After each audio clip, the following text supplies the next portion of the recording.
listening to the Mantic Universe podcast. So many universes, so little time.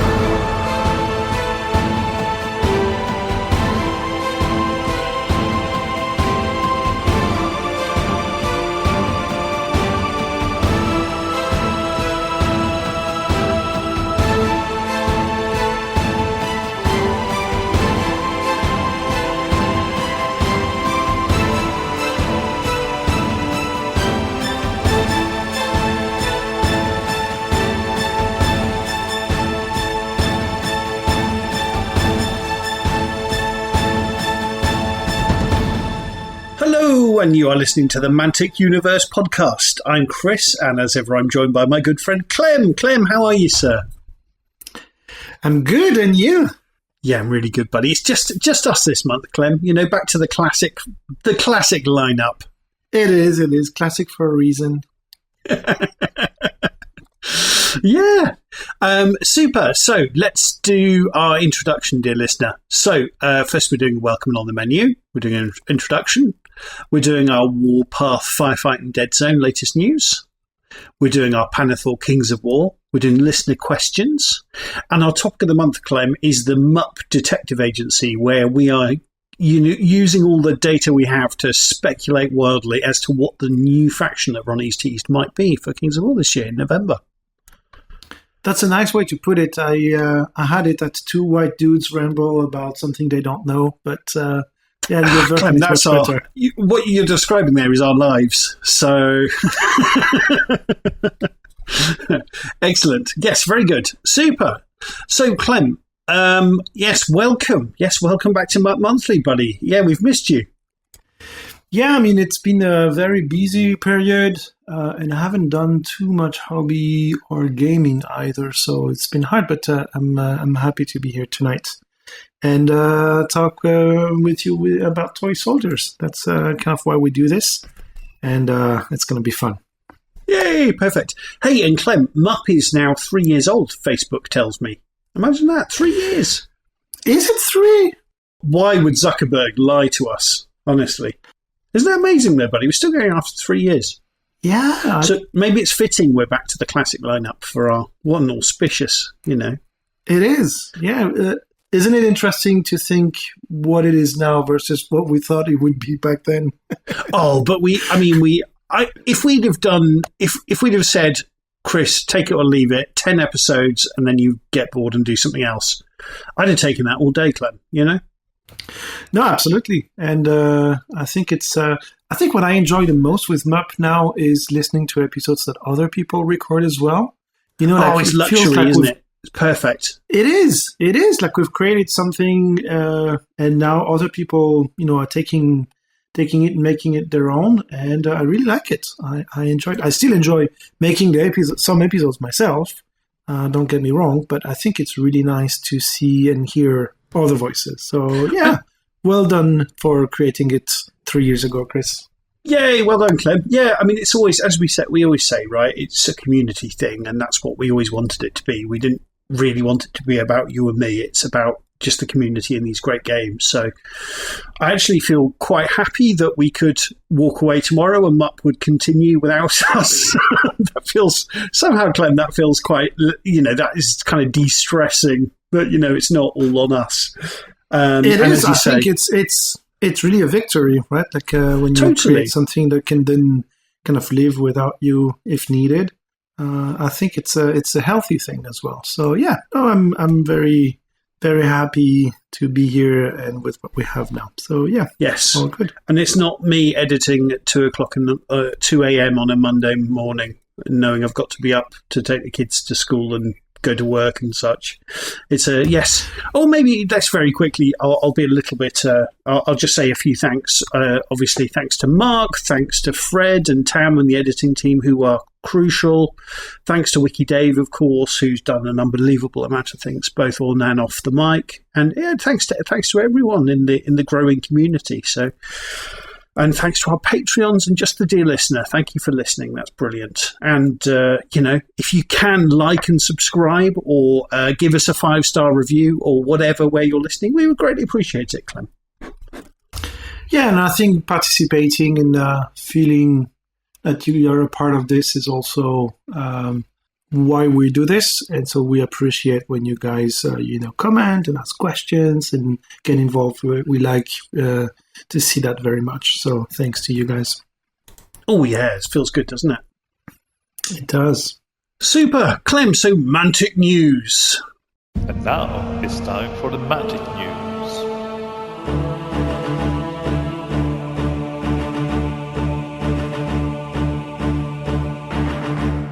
What have we got, buddy? The usual, right? So the vault. It's late May as time of recording, and so obviously we can see what is on the vault this month, and it's very good, I think. I'm biased because it's Plague and Undeads, and I have both factions, so obviously for me it's a great month. But even from a more, unbiased perspective, I think, is it one of the first time that we see that much entirely new stuff released in the vault? All of the Plague stuff is completely new skulls, I think. And I can't remember previous months where it was something like that. No, we saw the Deadzone teams, those kind of named teams, didn't we? But I think this is a super useful month, in as much as you've got some really cool characters there. You've obviously got some of your Soul Reaver infantry for the undead, which is, quite hard to get. They're quite nice poses. You've got the bikes for Firefight for your Plague, which again, that's really fantastic, because before you would have to kit bash some GCPS. I really like the fact new. Yeah, super cool, buddy. Skulls. Super cool. Yeah, and I really like the kind of the arms. I'm suspecting that the rules are going to change a little bit for firefights, where things like hacking is going to become more important in the game, which I think is a really good move, right? So I think it's going to become much more kind of objective based, which I think is only a good thing. So I think things like the crowbar for the arm and things like this, I think this is going to come, so things like the keyword hacker, I think it could become more important. Yeah. So I think this is super cool.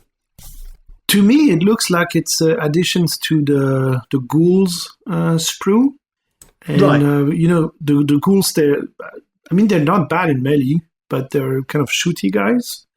And they're surprisingly good in melee, aren't they? Yeah. Yeah, they actually can fight. Once you reach them, it's actually not such a good idea. But these guys look like even better melee guys, and it really looks like it goes on the ghoul sprues, which I think is a good idea. Like, I hope they just create new profiles for those, because I have way too many sprues of the ghouls, and there's only so many you need, like of the shooty version. And so I like seeing, add-ons that they create over time and put on the vault. Like, it really, for me, is what the vault is about. So I like this month very much. Yeah, sell us the hard plastics and give us the speciality stuff in resin. Yeah, brilliant. Yeah, absolutely. Cool. All right. Then I'm trying to think about what else was new. I think there were a bunch of announcements again for Halo. Banished. So big banished models. Big guys, yeah. Yeah, I think the interesting part for me was, obviously I didn't read the details, so I didn't see what it actually is, but the organized play kit, I think it's an interesting initiative. So from what I understand, it's something that you can buy, and it's useful when you run a tournament. Did you hear about this at all? Yeah, I did a little bit. Mantic it's more the kind of thing that companies like Fantasy Flight, not that it exists anymore, but it's more things that American companies tend to do for running tournaments. And it's really, that kind of thing is really cool. Mantic have kind of tried to dip their toe in this before. I picked up the 3rd edition Organised Play kit. But I think that Mantic are really finding the use case, they're really finding how to do this properly now. So it looks really nice. I also think they're getting really smart in things like you know, if you attend certain events, they might have acrylic tokens you can only get at a certain event, and that kind of thing. They're borrowing heavily from the sort of the American tabletop companies. So I think all this stuff is really, really good. It kind of shows Mantic getting sort of another level of maturity with running these events that are a little bit different to kind of the Kings of War events. You know, they are kind of much. I think it's a smaller, kind of more tightly held thing than a massive Kings of War tournament, you know, and I think it's a lot more kind of controlled, and you know, you can have your organised player kits that you know, will be helpful at various different tournaments, and I think you can standardise things a bit more, Clem, if you know what I mean. Yeah, absolutely. And I think, I mean, organising events it's not horribly hard, but it takes effort. And it's scary, you know, when you have never done it before. And so to have the option of, you know, buying an organized play kit and having some support if you want to run your event and so on, I think that's a very smart thing to do. So obviously I don't play Halo, so I'm not that interested in this particular play kit.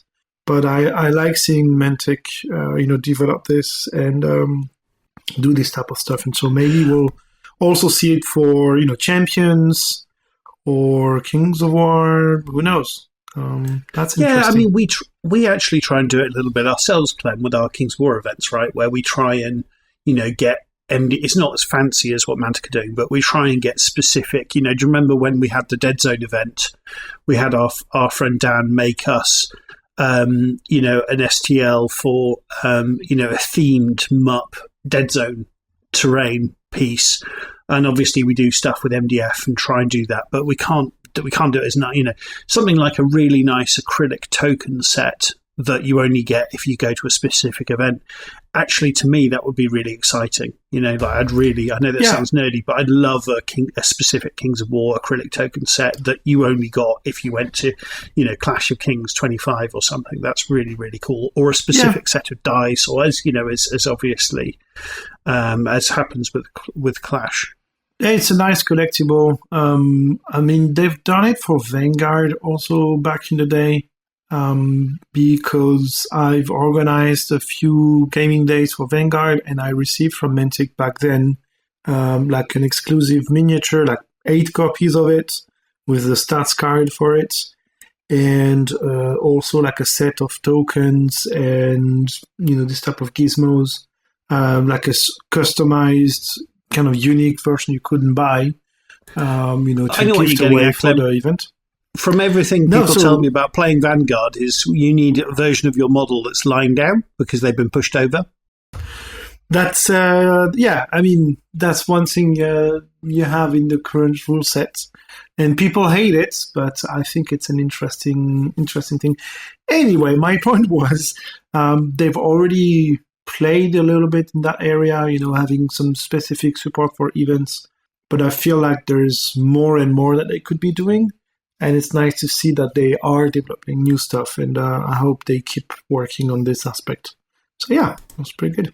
Yeah, and I think the Banished. Sorry, Clem. By the way, I was just laughing at you off with on mute there. That was very, very enjoyable.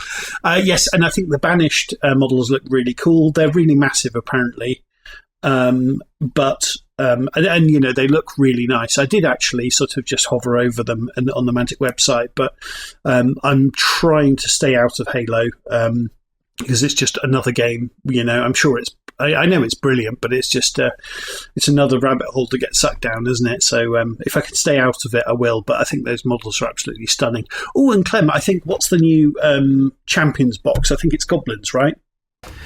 I believe so. I've seen a bunch of green skins on my social media stuff, so I suppose the Goblins are the latest box.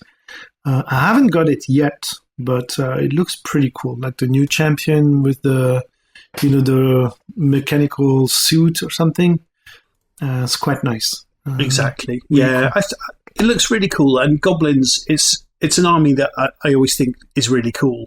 I just get put off by the hobby commitment of it. So maybe something like this is the perfect thing for me to get into Goblin, to scratch the Goblin itch.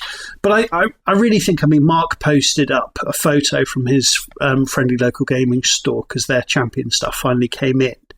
And seeing that beautiful photo of all the champion stuff looking amazing on the shelf, I'm really starting to get why this is, why people are so excited about this. It's. I think where I was getting it slightly wrong is it's not really aimed at me. I'm already deeper in the hobby, but I think for new people, this is really cool. It ticks a lot of the boxes that unfortunately Ambush couldn't quite. So it's exciting, buddy. It is. It really is a cool time to get started with it. And I'm a bit sad that I don't have all of the rules on the companion, but I also understand where that comes from. And it's and also from what I could see, it seems reasonably successful champions, right? So it's good for them. Yeah, I believe so, buddy. And I think it seems like they're copying a few things from the kind of Halo playbook of selling, different box sets, different mats, etc. And it looks nice. They've obviously repurposed some of the Mantic terrain crate stuff for champions, and it looks nice. And why not? So exciting stuff, buddy. But there we go. Yeah, so I think now I've seen champions on the shelves, as it were, Clem. I think I really get it. Yeah, no, that makes sense, and it is very appealing. And I'm curious to see it played more.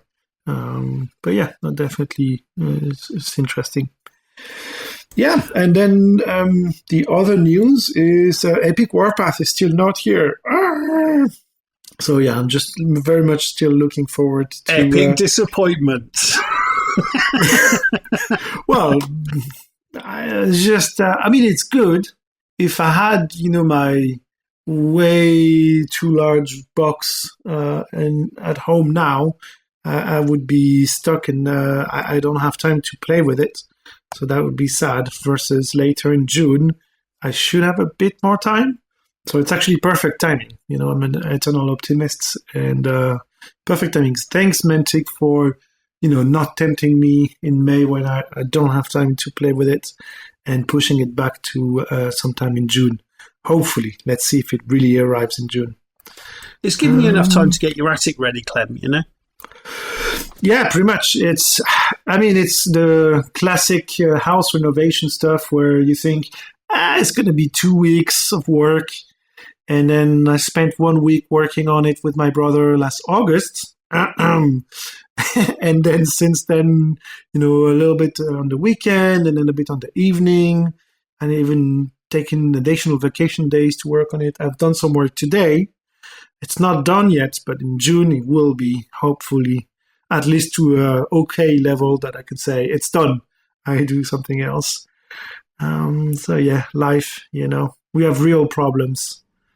We should complain I think a lot. we'll have to do, Clem, when it actually when the big box arrives, we'll have to do something like a MUP slow grow or fast MUP or whatever we call it. But we'll have to take some kind of advantage that everyone's getting their big boxes at the same time, right? That's a good idea, actually. Yes, absolutely. Kodos and I also were thinking about, helping people figure out lists. I received now the box. What should I build? It's not that there are so many options, though. So on that front, it should be reasonably easy. But absolutely. I think there will be a cool time for a group activity. I think Mantic also said they will do some sort of a summer of sci-fi again around Warpath and Firefight and Deadzone. So let's see what they have in store. We haven't heard anything yet, any details. But that's pretty good. Yeah, perfect, buddy. And maybe we can move on with possibly the most disappointing bit of the pod. Clem, have you done any Firefight or Deadzone this month? Sadly, no. I think the only thing I've done is I bought more Marauders from Trent because Trent was trying to clear out some of his stuff before moving, and so I have more Marauders, but still in the box. I don't think that really counts, but it's better than absolutely It's worth crickets. mentioning, buddy. It gives us something, doesn't it? It gives us something to cling to. Yeah, chuck it on the pile. Why not? I think I'm going to repaint, when I get round to repainting my Marauders, I think I'm going to do them kind of in a kind of like jungle theme, actually. I was thinking about a desert theme, but no, I'm going to do like a dark green jungle camo kind of a situation, I think, buddy, when I get round to it. But who knows when that will be. Sounds good. But what I can say though, Clem, is that I think we feel it quite keenly that Firefight and Deadzone are amazing games, and we need more content on it. Dear listener, there is going to be dedicated content to the Mantic sci-fi stuff. I mean, we have kind of lore episodes, but someone is going to pick up the baton and run with, particularly with Firefight. So we are going to have regular Firefight content for you, dear listener, by people who are just not as disappointing as me and Clem are. So, let's watch this space. But that's the beauty of MUP, right, Clem? We can't do it all by ourselves, and we don't have to, Yeah, no, that's fair. And I think we say that all the time, but I wish I would play Firefight more often. And I just couldn't find time for it. And I had some invitation also to play it online, on I can't remember now if it was Tabletop Simulator. Anyway, one of those. Yeah, one of those. Or Universal Battle. Yeah, so that is an option. And I just really, really didn't have time for it. Work has been crazy. But I think I will do this soon, and it's a nice opportunity. Again, it's nothing like playing it on tabletop. Like you really miss out on something, I think. But it also enables you to play with people you wouldn't be able to play with otherwise. And for that reason, I think it's really worth it. And so I'm actually looking forward to playing some firefights, online. And sometimes that's all you need to be like, oh, that really is a good game. I really need to push the guys to, do a gaming night where we play firefights or something like this. So that's how I felt when I came to Berlin last time, Clem. It really just God, this is a great game. We need to find time to play this. It had so much fun. What I can say, I mean, unfortunately, my 3D printer, it's been on its last legs for a while because that baby's done some work, I can tell you. But it was, the last sort of couple of weeks, I could tell she was struggling, bless her. And by trying to fix a problem, I then accidentally cut some electric cabling, which is not necessarily a good thing. So I've got some parts coming from China at some point. So I'm going to have to try and fix my 3D printer. My massive trench system is pretty much done, Clem. There's like lots of little bits I could print, but fundamentally I've got like two massive really useful boxes full of this trench system. So next time, I'm definitely not going to be getting it on the train, but next time you visit, bring your plague or whatever, and we can do an amazing soldering GCPS. iron to fix your printer. Oh no, it's when I got like a massive brick of plastic stuck to the extruder. When printing goes bad, and you don't check on it. Yeah. And then by trying to remove the hot plastic, I then accidentally snipped a cable. You know what it's like. But there you go. And this is, unfortunately, 3D printing, when it works well, is absolutely magic. But the reality is there are lots and lots of times where you just have to learn how to fix things. And it's not that complicated, but it's a thing. So kind of that's why 3D printing is kind of a hobby all in itself, right, Clem? It is, and it's also kind of Murphy's Law. It's like, okay, I've been printing for 5 weeks now, my trench system. I only have one run left, and that's when your printer just fails horribly somehow. So true. And then you try to fix something, that's completely right. And then you damage it more, and then you order some parts, and it's a wrong part. You try and fix a minor issue, and then it's a massive part. Yeah, exactly. Or you've put the wrong belt on the wrong thing. Yeah, Clem, you're exactly right. Exactly. So you kind of, yes. Things get worse. It's like the the girl that swallowed a spider to get rid of the fly, and then but this is how we learn, right? And I'm surprised at my patience for the kind of 3D printing hobby, but the results are absolutely magic. Oh, and Clem, I've seen photos. Maybe we can move on from our. Let's say we're moving into our Kings of War talk now, Clem. Seamless I've seen transition. actually.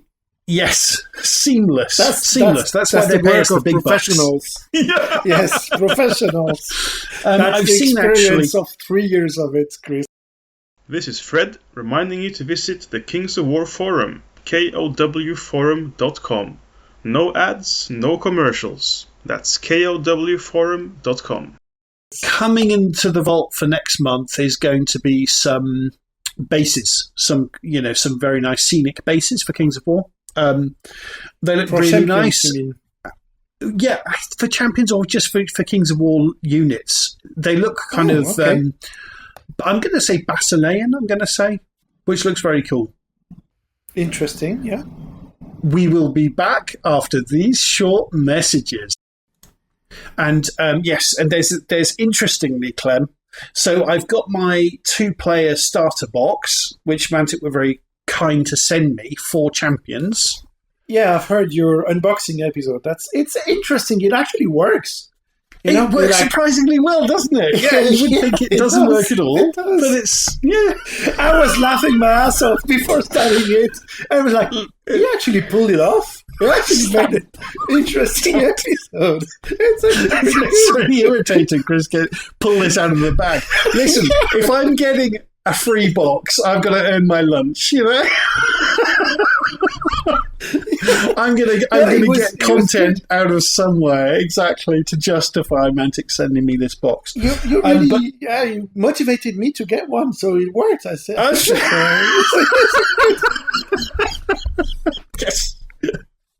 yes, perfect. I hope Mantic, are glad they sent me that free box now. Perfect. Yes. Well, Clem. So you'll never guess what happened. So this weekend I've started by the Basilean half, and I've got to be, Basilea's, I think I've said it on the pod before, I feel like it's an army that hasn't quite reached its full potential. So anyway, doing the Basileans, going, oh no, I'm quite enjoying this. I'm trying to paint my non-metallic metals, doing my best. Have a quick look on Mantic's website. Is there let's see what the new boxes are like for Basilea, for Kings of War. So I've claimed, long story short, I've ordered myself a Mega Army box for the Basileans out of nowhere, out of absolutely nowhere. Who's surprised? To everyone's shock. Hey, Chris, here's some free drugs. Just bite here. You can put your credit card right here on the side. You don't need it for now. Exactly right. Exactly right, Clem. Yeah, but it's so anyway, I'll share some pictures, dear listener. I've painted, because I'm really slow at painting now, Clem. It's shocking. It's absolutely shocking. So I would have, me, I should have really have got both of the company boxes and the 2-player starter done by the end of the weekend, right? I've painted 3 models and I've made 1 base. But yeah, I'm happy with the way it's going. I mean, so my Basileans, I'm not going to do the classic blue, because it's just not my cup of tea. So what I'm doing, Clem, is I'm doing a very down and dirty. It's my main colours are black and yellow, those famously easy colours to paint. But it's, if you can imagine, kind of grimy medieval army, black and yellow, kind of like checked, if you know what I mean. With like squares, yellow and black squares, on a kind of. It's going to be cold because I kind of feel like I should put all my armies in vaguely the same area, if that makes any sense, Clem. I don't want to do a tropical one, but it's kind of like a barren, frozen fields kind of thing. It's not. I'm not doing like the northern wasteland. It's not completely ice and snow, and it's just bloody cold fields, or bloody cold ruins. Sense. If I'm so. Yeah, so hopefully my 3D printer's back for next month to print off these bases because they look really nice, actually, Clem, and kind of like a destroyed town. It's going to fit really nicely with this theme. And if not, I'll have to ask some friends to hook me up. But yeah, so so out of nowhere, Clem, I'm doing a Basilean army. Yes, nice. I wanted to ask you: have you read the fluff for the 2 players tablet set and the 2 companies that are in there? So the Basilean company with what's her name, Salustus. I'll never guess it. Yes, you're nearly there, buddy. And the bloody cardinal. I skimmed over it, buddy. The Basilean one, I think she's I'm going to get this wrong. I think she's the daughter of an angel or something like this. So she's kind of like semi. She's a half Eloy, okay. Yeah, something like this. It's something like this, buddy. And the bloody cardinal, he was, I think actually is a really interesting, bear in mind I'll get this wrong, dear listener, but seems like a really interesting story, is that he was a very pious and not corrupt, obviously, person in the church. And then he was kind of corrupted by, the sort of Basilean political families kind of abused him and, sort of used and abused him, and he ended up falling. So it's I think it's quite an interesting story where he was trying to do right, and, it was kind of Basilea's politics that kind of, he was a good person, and that's sort of why it's sort of tragic that he falls. I won't be able to get it in any more detail than that, Clem, but it's something along those lines. Yeah, no, that's a good. It's a good intro to it. I mean, being a good person in the Basilean church doesn't go well. Like, it's bad luck for you. I think so. I think so. But actually, it's interesting, Clem, because I've talked previously on the pod about Basilea and how I wish it wasn't all ogres and all angels, because to me that just doesn't feel like the essence of the army. The Mega Army box is very much a balanced box, so I think you get 3 Palace ogres in there. They're on the vault, so I might be 3D printing some more, but I'm kind of thinking 2 hordes max, and then I want the cavalry, I want the paladins, I want the I want this army to be, they're not just sort of flaunting around the capital with these beautiful views, I'm thinking of sort of Constantinople or Istanbul, of, this beautiful bay where everyone's incredibly wealthy and stuff, and they're a long way from war. My guys are going to be, in the horrible, frozen fields. Barren field, yeah. Yeah, exactly. So they're going to be, and although they've got really good kit and everything, all their stuff is expensive. It's all used and, dirty and kind of, yeah, they're out there making a difference and not having a wonderful time in the capital, So, yeah, we'll see. Makes more sense. See. Yeah. I mean, I'll be honest, the fish will remain my one true love, Clem, and I could easily see myself doing another army in November. If you know what I mean, but yeah, no, absolutely. But, I'm going to do I was doing the Champions box anyway. I'm looking forward to adding to that with the, obviously with the Mega Army, and then I'm not sure how many points that's going to give me, but with bits from the vault, I'm basically going to be at 2,300 points, aren't I? So, yeah. So you might, might, but you might, yeah. And you can also sorry. I'm going to be either there or nearly there, with a bit of 3D printing from the vault and things like that, right? I'll get there. I've also off a local friend. So a very nice guy called Werner was in the Frankfurt Kings, and then for life reasons he dropped out. And then this weekend he messaged me to say, okay, I'm coming back. And so that's really great to hear. And he posted a load of pictures of stuff he's been working on in the meantime, and it's like he's painted a lot of models since he's been quote unquote out of the hobby. But he's one of the armies he's been working. So he's been working on. I'm going to get this wrong now, but it's like Basilea, Undead, Abyssals, and something else. And he's built, and I think dwarves. He's built like respectable armies for all of these, Clem. So, but anyway, he had too many paladins, so I've got some paladins off him as well. So that's cool.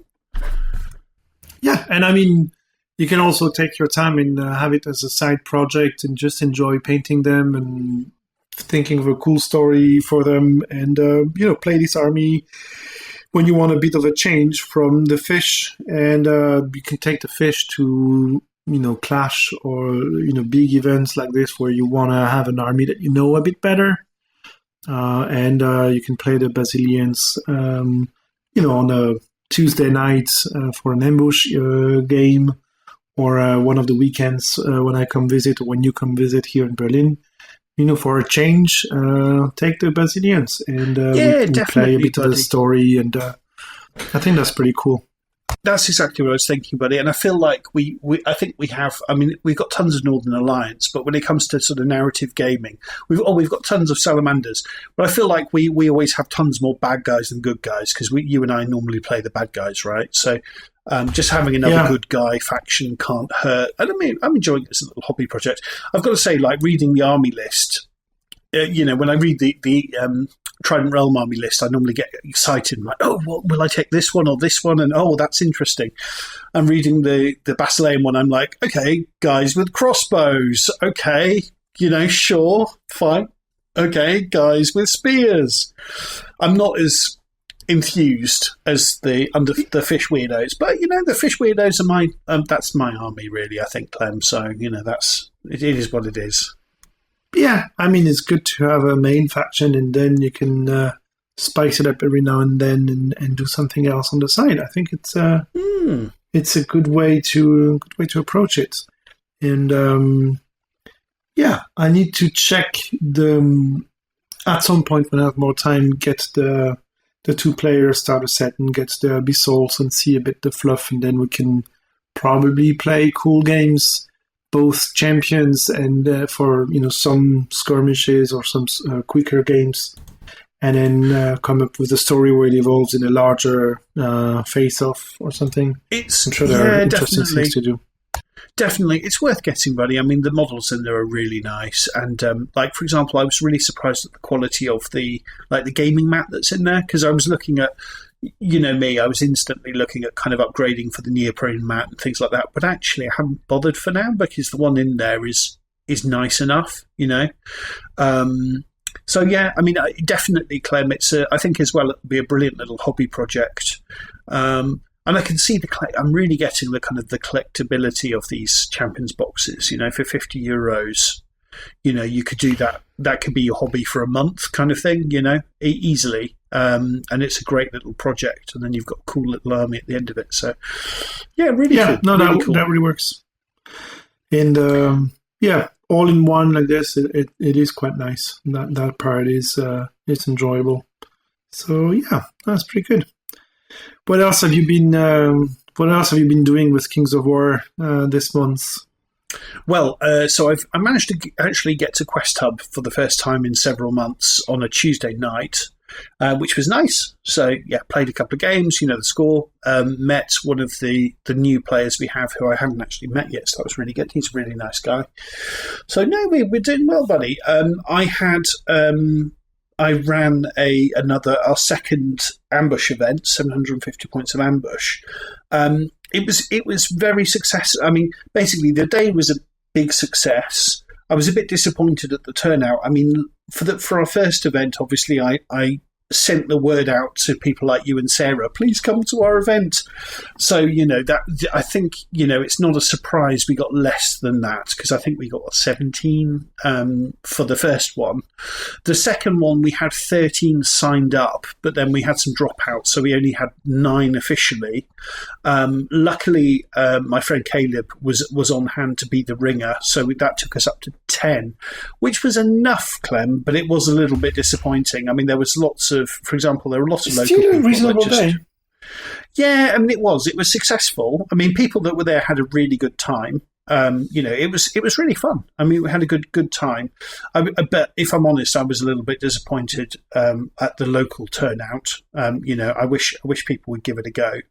But there we go. It was good. And the second time, I think to some extent, we're getting the same people back. There were a couple of guys who came all the way from Luxembourg, Clem, which was really cool. And they were That's really, nice. really nice guys. And they're new players, which was great. And they're really, really nice guys. And they just sort of took a chance on coming, and I'm really glad they did. They're exactly the sort of people we want to attract with this event. But and we had the Gentleman's Dice Club coming from Stuttgart. They're always incredibly fun guys. So it was great they came back again. So yeah, I think we'll do one more ambush event probably. I think we're thinking kind of October, November this year, Clem. And then it's very early days, but there are talks of us doing Quest Hub. Works great for ambush, but with the opening hours and everything like that, it's not possible to run kind of a 2-day event or even a 2,300 point event there. There's not the space, and the opening times just wouldn't allow it. So, to be honest, we're having very early discussions on, well, maybe next year we could run a 2,300 point weekend event. I don't think it's going to be in Frankfurt. I think it's going to be a couple of hours away, but plans are afoot. And it's pretty exciting, buddy. So, let's watch this space, I suppose, dear listener. I don't want to say too much because obviously it's early before days, it's really set, it's it's a bit early to come in. Yeah, I think it's always a bit like this, as you said, right? Like for the first one, you're louder and then push more people to come, and the second one can be a bit more, like a lower turnout, and it's always a bit disappointing. But I think 10 people playing Kings of War is always better than none, and so I find it still pretty cool. And I think it's a good idea also to set the dates long in advance, especially when you potentially bring in people that are traveling a bit, because then it puts it on the agenda of people. And I think my experience also with doing, gaming weekends or small events like this, my experience is always spring and summer is always difficult because people tend to go do other things for their lives, go for barbecues or go for a hike or go whatever in the forest and not play games. And so, if you schedule something for mid-May or mid-June or mid-July, it's sometimes a bit hard to get turnout that you might be hoping for.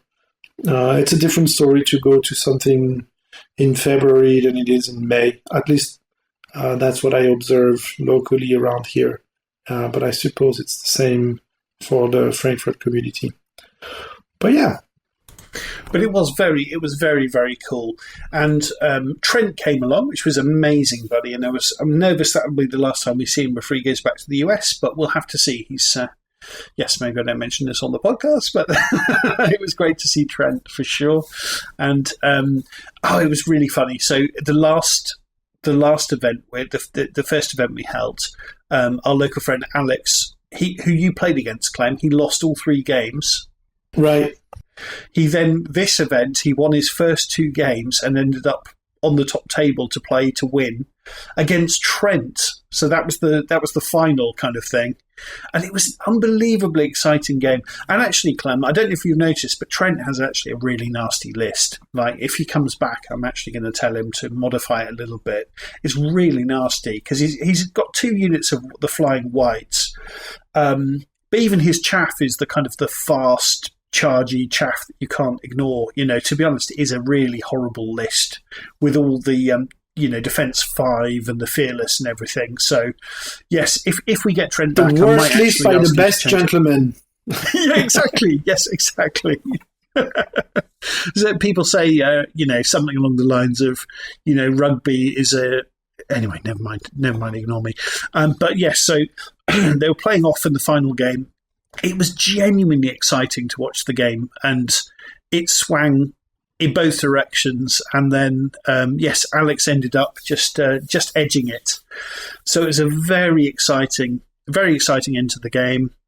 So Alex went from losing all 3 games in the first event to winning all 3 in the second. So that was really amazing. And the guys from Luxembourg were really fun. Great to have them along.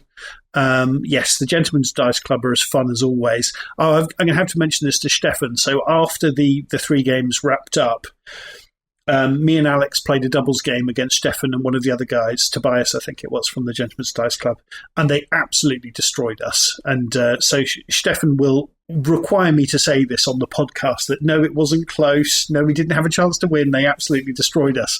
But my Worm Riders kept getting shot and wavered. So we were sort of waiting, okay, well, we can't charge this turn because, the Worm Riders wavered.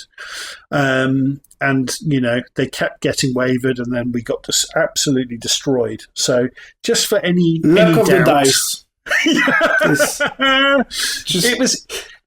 It was one of those games, Clem, where we kind of looked, me and Alex were kind of looking at how we deployed everything, going, what were we thinking? It's but with the Worm Riders just being wavered every go, we were, and Stefan was like, why didn't you guys try and do something? It's like, well, we couldn't, we were wavered, oh, come on, we were trying our best. But we'll have, so something like October and November, we'll have another ambush event. It's I feel like we were a little bit unlucky with attendance this time, but the people that are coming are having a brilliant time, Clem. So I think I definitely think we're onto something, particularly because it is attracting new players. So I really think maybe 3 times a year we just do this, and hopefully that's the hope, and it just just keeps the community buzzing, and then potentially if we do a bigger event as well, maybe once a year. Yeah, I think that's a good approach to it. It's kind of like all volunteer stuff. Like, you don't want to burn yourself out doing it, or stressing out, or losing money on organizing an event or something. Although I don't think you are at Quest Hub,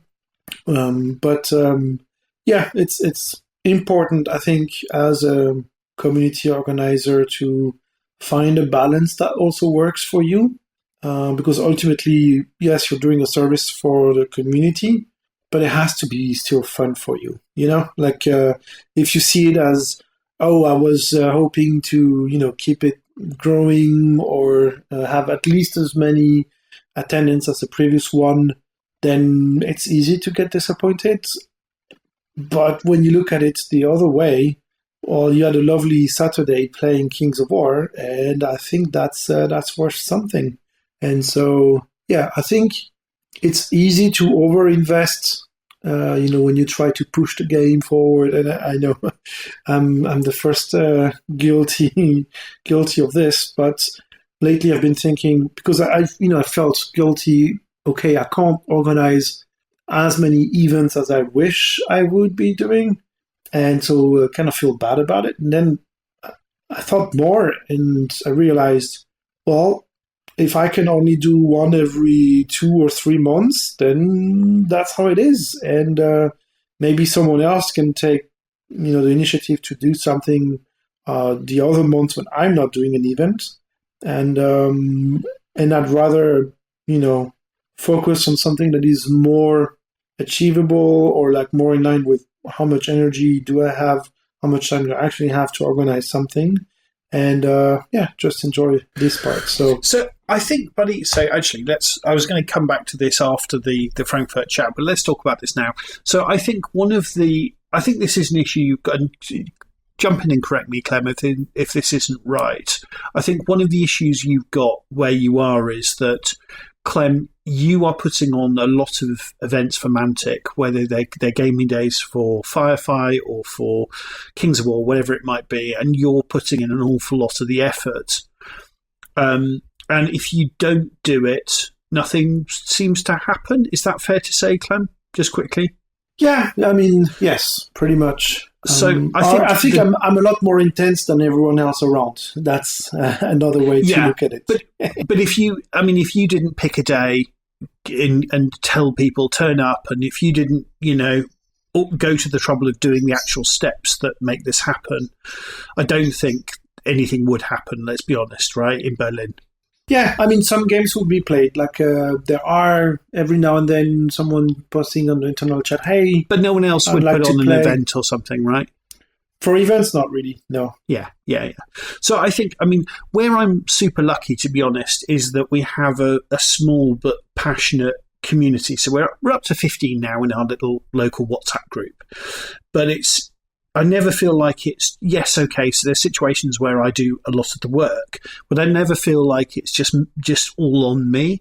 And even situations where, so for example, for the last one, Andrew couldn't go, Lucas couldn't go because of other commitments. Andrew, finds it almost impossible to get time on the weekends, and that's just how it is. But actually, even though those guys couldn't go, they were still doing things to help me for the event and involving themselves and helping me out.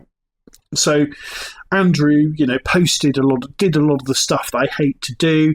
He proofread, the text. He created the terminal, whatever the website, the tabletop Tourneur website. So even if Lucas 3D printed a load of stuff, you were kind enough to give us a load of MDF stuff to give out. I mean, so I never really feel like it's all on me. I had Caleb, there was a good chance he had to be away for work, but he wasn't, and he turned up and he was there to help me out and also be the ringer, because I would be super stressed if I had to be the ringer and organise everything as well, right? I'd find that really stressful if I had to play the games and also organise the rounds, etc.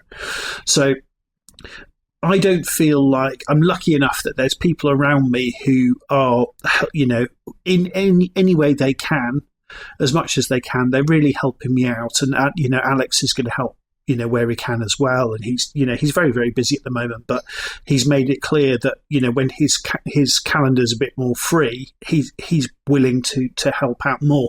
And obviously the help in itself is important, but actually just having people message me to say, hey, Chris, can I do anything? Or, I'm really sorry I can't help so much this time, but, down the road, I'm willing to pull on the rope. And that in itself just makes you feel like you're doing this for a reason, right, Clem? That you are a community. It's not just me doing everything, right? And you and I have both got really tons of group of effort. It's a group effort, and we're doing this for a specific community, right? And you and I, we've got all the stuff. Like, we've got a ridiculous amount of tabletop stuff. We've got mats, we've got terrain, we've got armies for people to borrow. We've got all this stuff. We've got dice, we've got tape measures people can borrow. But the brilliant thing is, and the whole point of this is the people. And I think the point I'd make to you, Clem, is that if you don't have those kind of 3 or 4 key people, or even one, to be honest, mate, who's supporting you, maybe you're the main guy because maybe you have to be, but just having a wingman.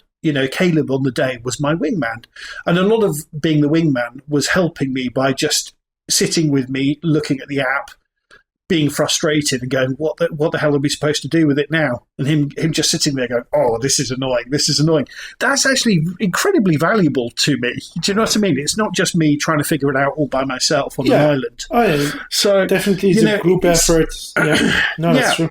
So I think, and I'm certain the people will be there, Clem, but I think what you need to do is somehow identify 1, 2, 3 of these people who would just want to be in it with you. They want to build the community with you and don't want to just rock up, play a game and then go home on their own terms, which is fine. And of course, lots of people are like that. And we have people like that. That's totally fine. We need people that just play the game. That's kind of the point of what we're doing. Exactly. Yeah. But it can't always be you doing everything, Clem, because it's not going to work. In the long term, so it's just kind of like, how can we brainstorm? How can you identify these people who are willing to back you up and be a wingman and play the bass guitar? And do you know what I mean? I'm the one who plays the bass guitar. I know. I was going to say, Clem plays the bass. You want a rhythm guitarist. You want background backing vocals. Some drums. No, absolutely. That's someone to do the sound check. I think, one thing that I've seen is, in a way, the location where I do the gaming day, so the Motion Lab stuff, is both a blessing and a curse, it's a blessing because there's plenty of space. It's a nice area. It's light. It's not too loud, and so on and so forth. It's free. Like, I don't pay additional to organize a gaming Saturday. But the curse is then it's kind of on my shoulders because so far none of the other professional members, like people who pay a membership to come there during the week, actually got involved with tabletop. And so every single event that we do there has to be on my shoulder. And so I think maybe it's a bit of a blocker to do exclusively gaming days there, because the other thing that happens is obviously we're not playing in the gaming shop, and so we don't recruit new players that people that come and show up to the gaming store to buy whichever Games Workshop product their people buy at their gaming store, and see a group of people having a great time playing a Rank and Flank game. So yeah, I think that's potentially one issue I need to consider and discuss with the local group, and that's, maybe Clem, yeah. That's, sorry to interrupt you, but yeah, that's one of the beauties of playing at Quest Hub. Is, as you say, nerds who already like tabletop are coming and going all day, and people are seeing and asking questions. And because we're playing ambush at a relatively low point value, that you're far more likely to get, if they see brand new players playing 750 points, you're way more likely to recruit new players than if you're playing 2,300 points of beautifully painted. That is unachievable, right? Whereas what we're doing, people are going, I could do that. This looks cool. You guys are obviously having a good time. I could do that. Yeah, absolutely. But so when does Quest Hub close on a weekday? What time? 10 p.m. most days. Yeah, so that makes the whole difference, because the gaming stores in Berlin, they close at 7 or at 8. So they close at 8, I think, on Tuesday, Thursday, something like that. Maybe Friday as well. No, I think Friday is 7. But even 8 p.m., you go out of work and travel all the way through the city to the gaming store, and you then might you not need to have be enough set time up. You need to eat some dinner or it's- something. You need to eat something. You might not have enough time for a game, to be honest. And also, I mean, it's always a bit of one a of the big rush. problems you've got is there aren't many places, game stores, with a lot of tables, right? They've got kind of a couple of each. What was the name of the relatively new one? Is it Funtainment? That's got more than Battlefield Berlin, the right? one But still not we tons. played. They have like 12x4s. I'm trying to think now. I think they have 3 12x4s. So 6 tables. If you cut them in 6x4. So that's what a about reasonable amount of space. What about trying to get an ambush night? So we play Tuesdays because, who has plans on a Tuesday? But what about just trying to get ambush in there, Clem? Because then you can get more tables and it looks more possible, It's the same issue. The problem is they close also very early. I think they also close at 7:30 or 8. And so the time is the main problem. Because if the shop closes at, let's say, 8, right?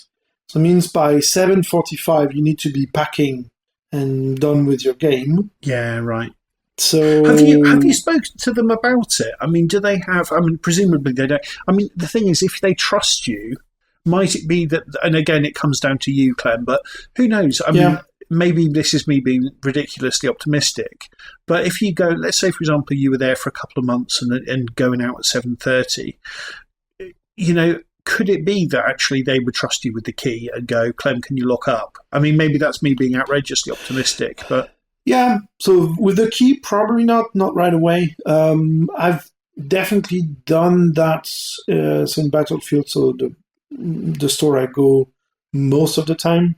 I think they don't do it so much, or they limit it because they have issues with the neighbors. Because the problem is that store. Have you been to this one? I'm not so sure. I think you've been on it. No, I haven't. Yeah. It's in a residential area, I guess, no? It is kind of a residential area. So the building above, like there are apartments and people live there.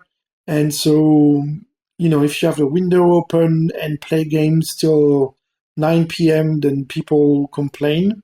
And just the store owners, understandably, they just don't want the hassle because of this.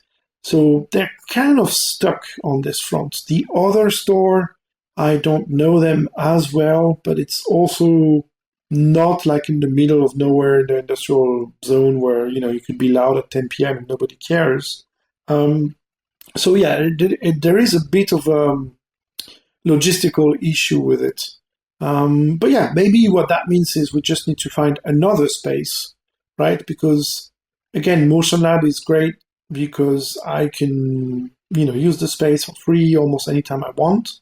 But then it puts a big constraint in it that I have to be the one doing it and organizing and so on. Maybe there is another space somewhere. I think that as would well, also Clem. work. So I think I'm suggesting you kind of slightly reset what your aim is for this, right? And I think really what you're looking to do is recruit two or three really enthusiastic people who help you. It's unlikely that will happen at Motion Lab, and I wonder if maybe if for example, Clem, you've shown me your game club, with the portrait of Snowden. I'm just wondering if you had a couple of tables there on a Tuesday night or whatever night of the week works. There's going to be a load more, people already playing tabletop that are going to see you, and if you can have consistently, 4 or 5 players in playing, and they know right. Come on a Tuesday night and play Ambush. We'll lend you the models or champions, whatever. But you can borrow the models, have an awesome time, and this isn't going away. You're consistently there playing the same thing. You'll get people, Clem. People will just come and play with you. Yeah. It is a cool space, and there is already a group there, and it's already quite well established. So far it's been more a logistical issue, but it's on my side. It is. I think that's in the short term, without finding something entirely new or coming up with an entirely new solution, this is probably the best option. Absolutely. I think it's the most likely to get the positive results. And to be honest, the last sort of 3-4 months, I haven't actually been to Quest Hub that often on a Tuesday because life, right? But initially, for the first few months, I tried to make it every single Tuesday. And then other people make it every single Tuesday. So in the short term, yes, the pressure is on me to practice what I preach. But then, the medium to long term, Clem, you can. That's the beauty is because other people are also pulling on the rope. You can take a step back. It's just you need to prime the pump, and then once stuff are going, it's that's probably a good approach for it. And you've got enough people that you could get, you could get 3 or 4 or 5 down on a Tuesday to come and play Ambush with you, right? And you don't need much space. You just need a couple of tables, or even one table will get you 4 players playing, Yeah. For that space in particular, the slot they have is Friday evening. So that's that. But nobody says it couldn't be Friday evening, that we just meet up more regularly to play. But that sounds good to me, Clem. That's a good option as well. Yeah, I think at this point, so I already have a couple of Kings of War games scheduled for next month because now work has been crazy and I'm traveling the next 2 weeks, basically. But so when I come back, I already have games scheduled. And then I actually hope to, spend most of my hobby time and gaming time on Epic. So let's see how that goes. I'm always happy to play Kings 2300 or 2000 or 10 mil or Ambush, whatever. Whenever someone says, hey, I'd like to play a game, if it fits my schedule, I'm happy to go for it.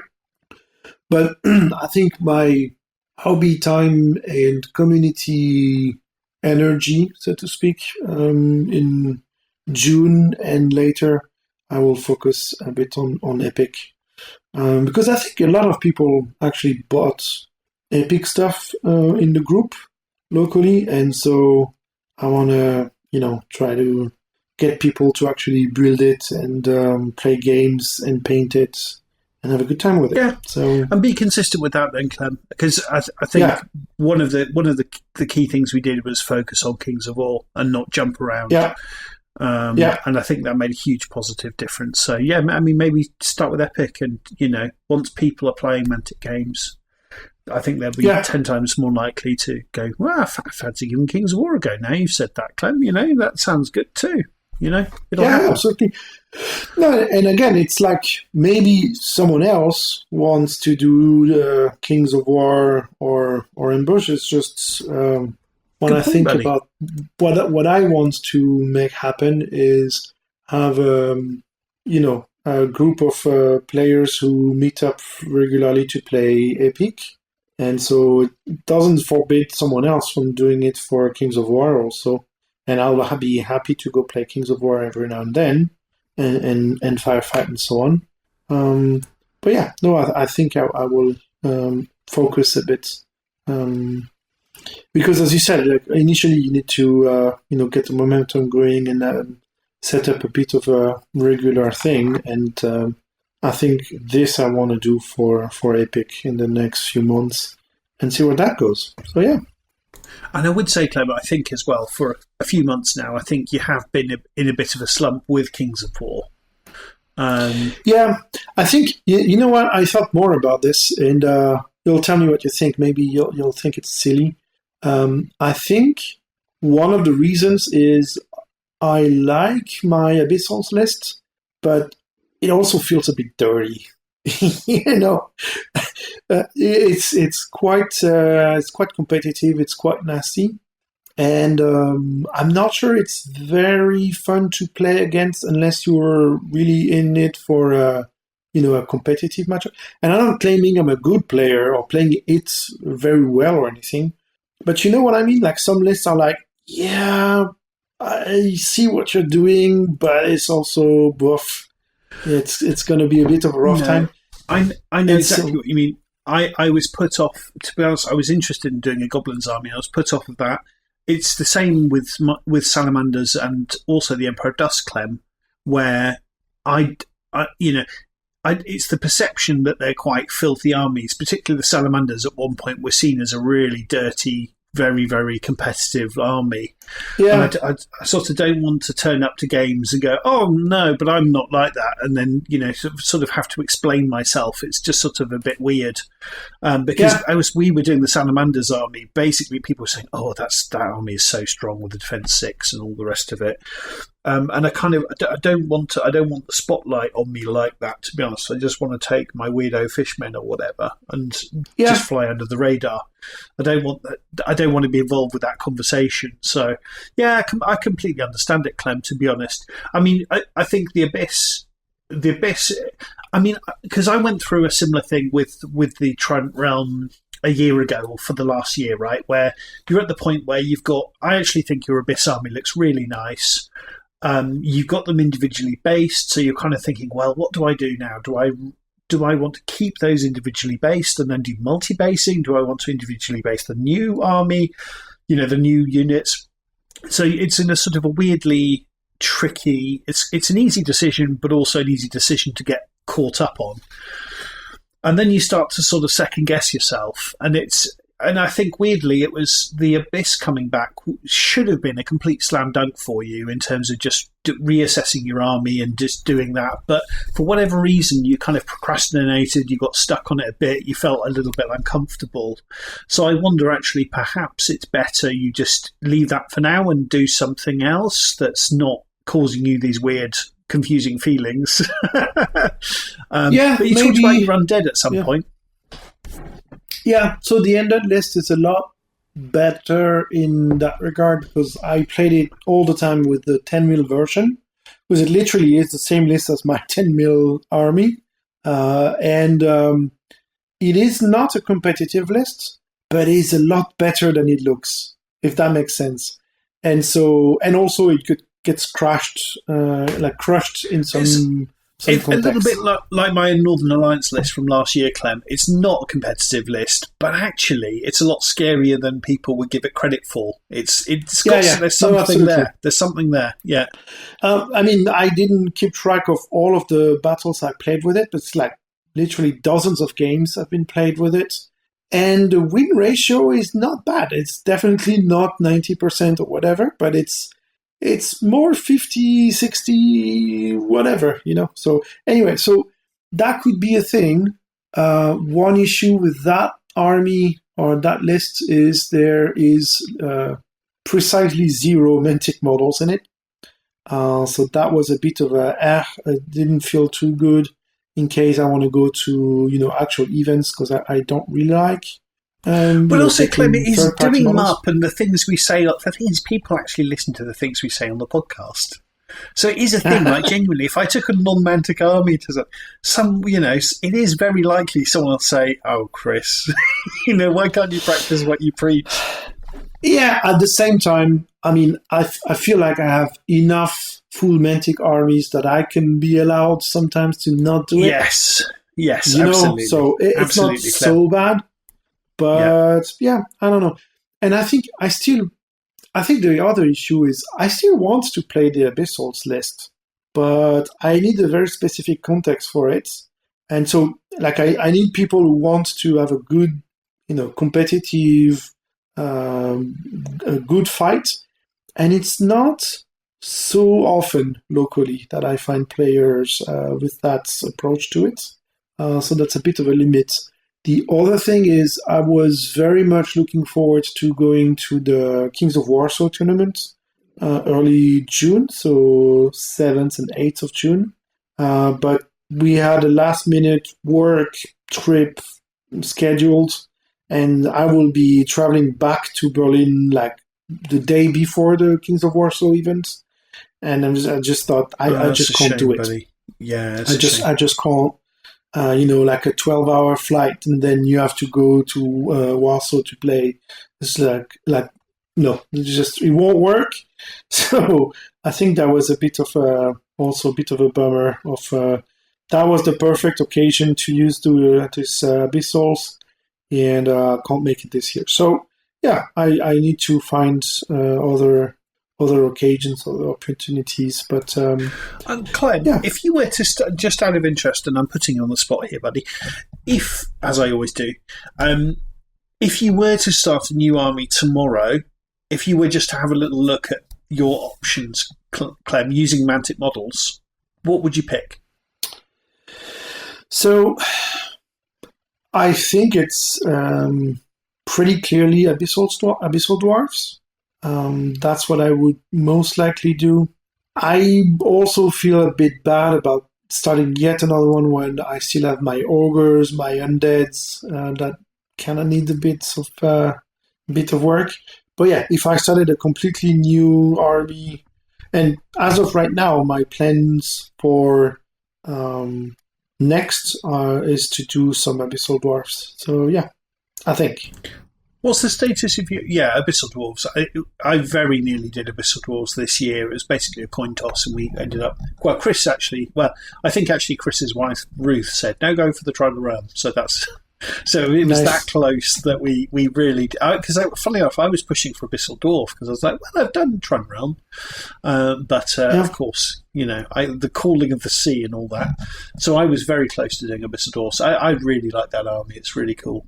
Clem, and you mentioned your ogres, Clem. What's the status of your ogres? So my ogres, now I play them regularly in ambush, because it's usually the list that I do for demo games, like 750, because it's very straightforward and it plays nicely. And I have painted maybe enough for 1,000, 1,500. And I have the models for, and I have several variants of a 2,300 list. I just never, finalized the paint job on all of the models that builds the 2,300 list. So, yeah, on the other hand, it's also fine to think about it as it's a faction that I don't have a full army for 2300, but I have options to play ambush with it, and it works well for that, and I'm happy with it. So yeah, I don't know. That's that could be a variant for it. Yeah, that's really interesting, buddy. Fantastic. Super. Okay, buddy, I think that's probably enough talking about Kings of War for the time being. Yeah, we digressed a little bit. I think there was good old times of talking about something else entirely. But no, it's good. That's what it's all about, buddy. It is. Should we go to listener questions after a short break? Hey, this is Ash Walker. And Zakama13. And you're listening to the Mantic Universe podcast. So much universe, so little time. So, listener questions. So, we've got one here from Martin Hawk. Hello, Martin. Please ramble about... Oh, he's heard the podcast before.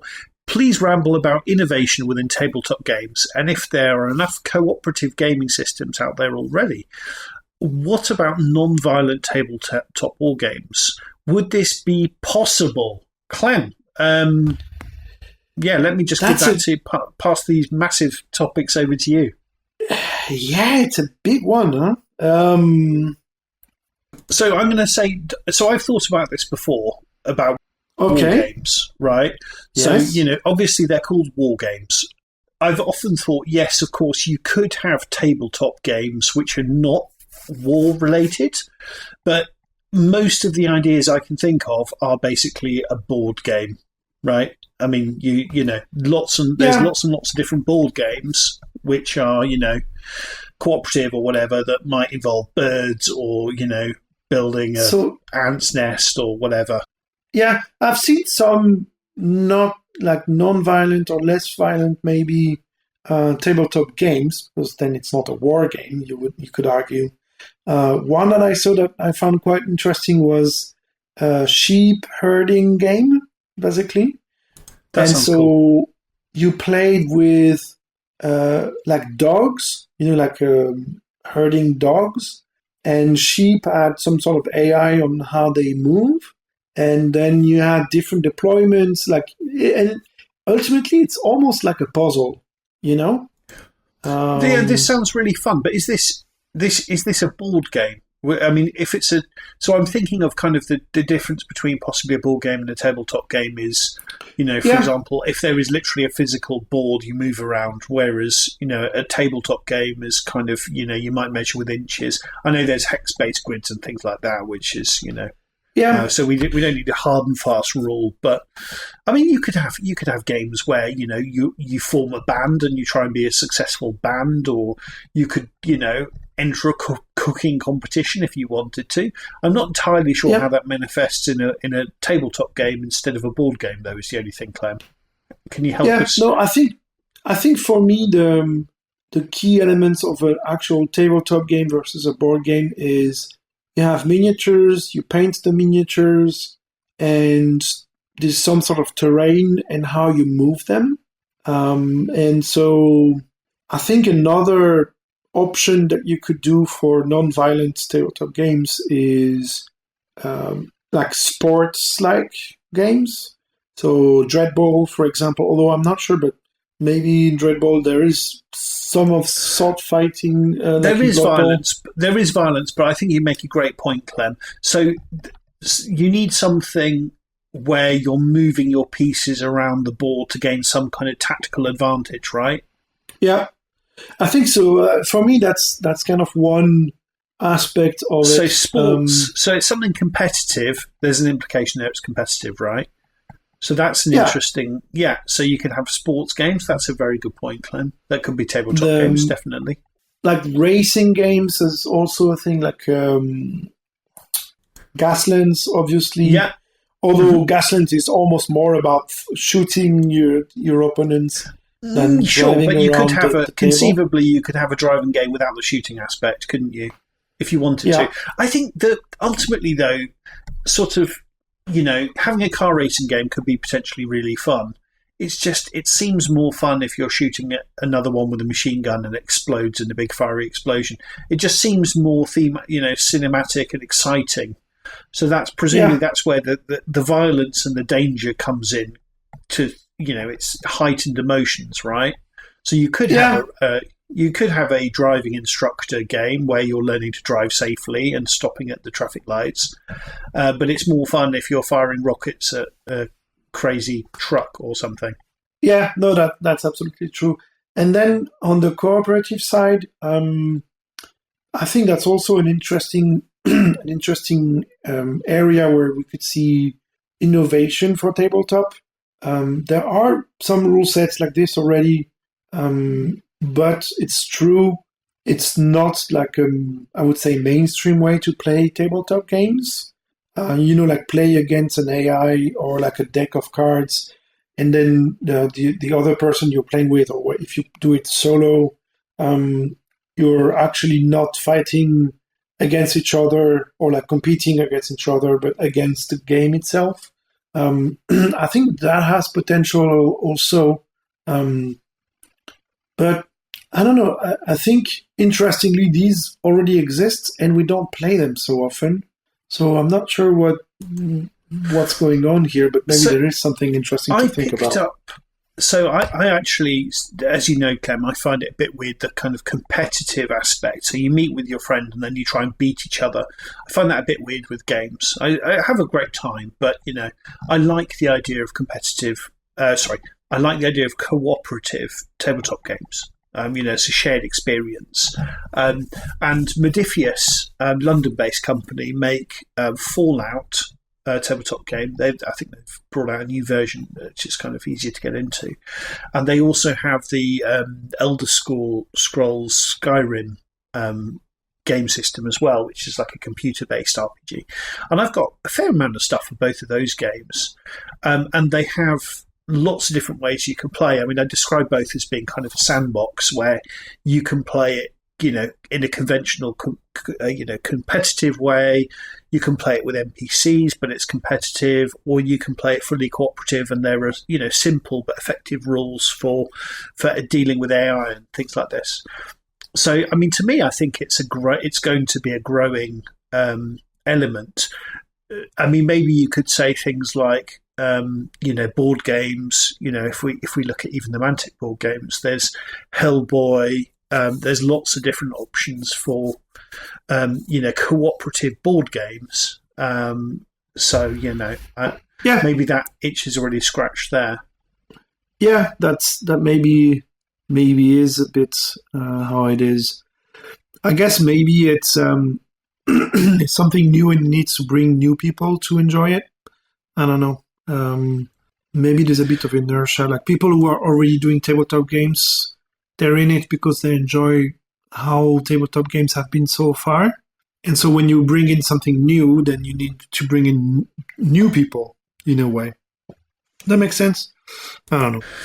It does, yeah. I mean, our friend Manuel is whatever the version of Pathfinder is for one-page rules, right? And didn't we play, I think for my last birthday, I think we ended up playing where each of us had one character and we were fighting against the kind of hordes of baddies. And that was good fun, Clem.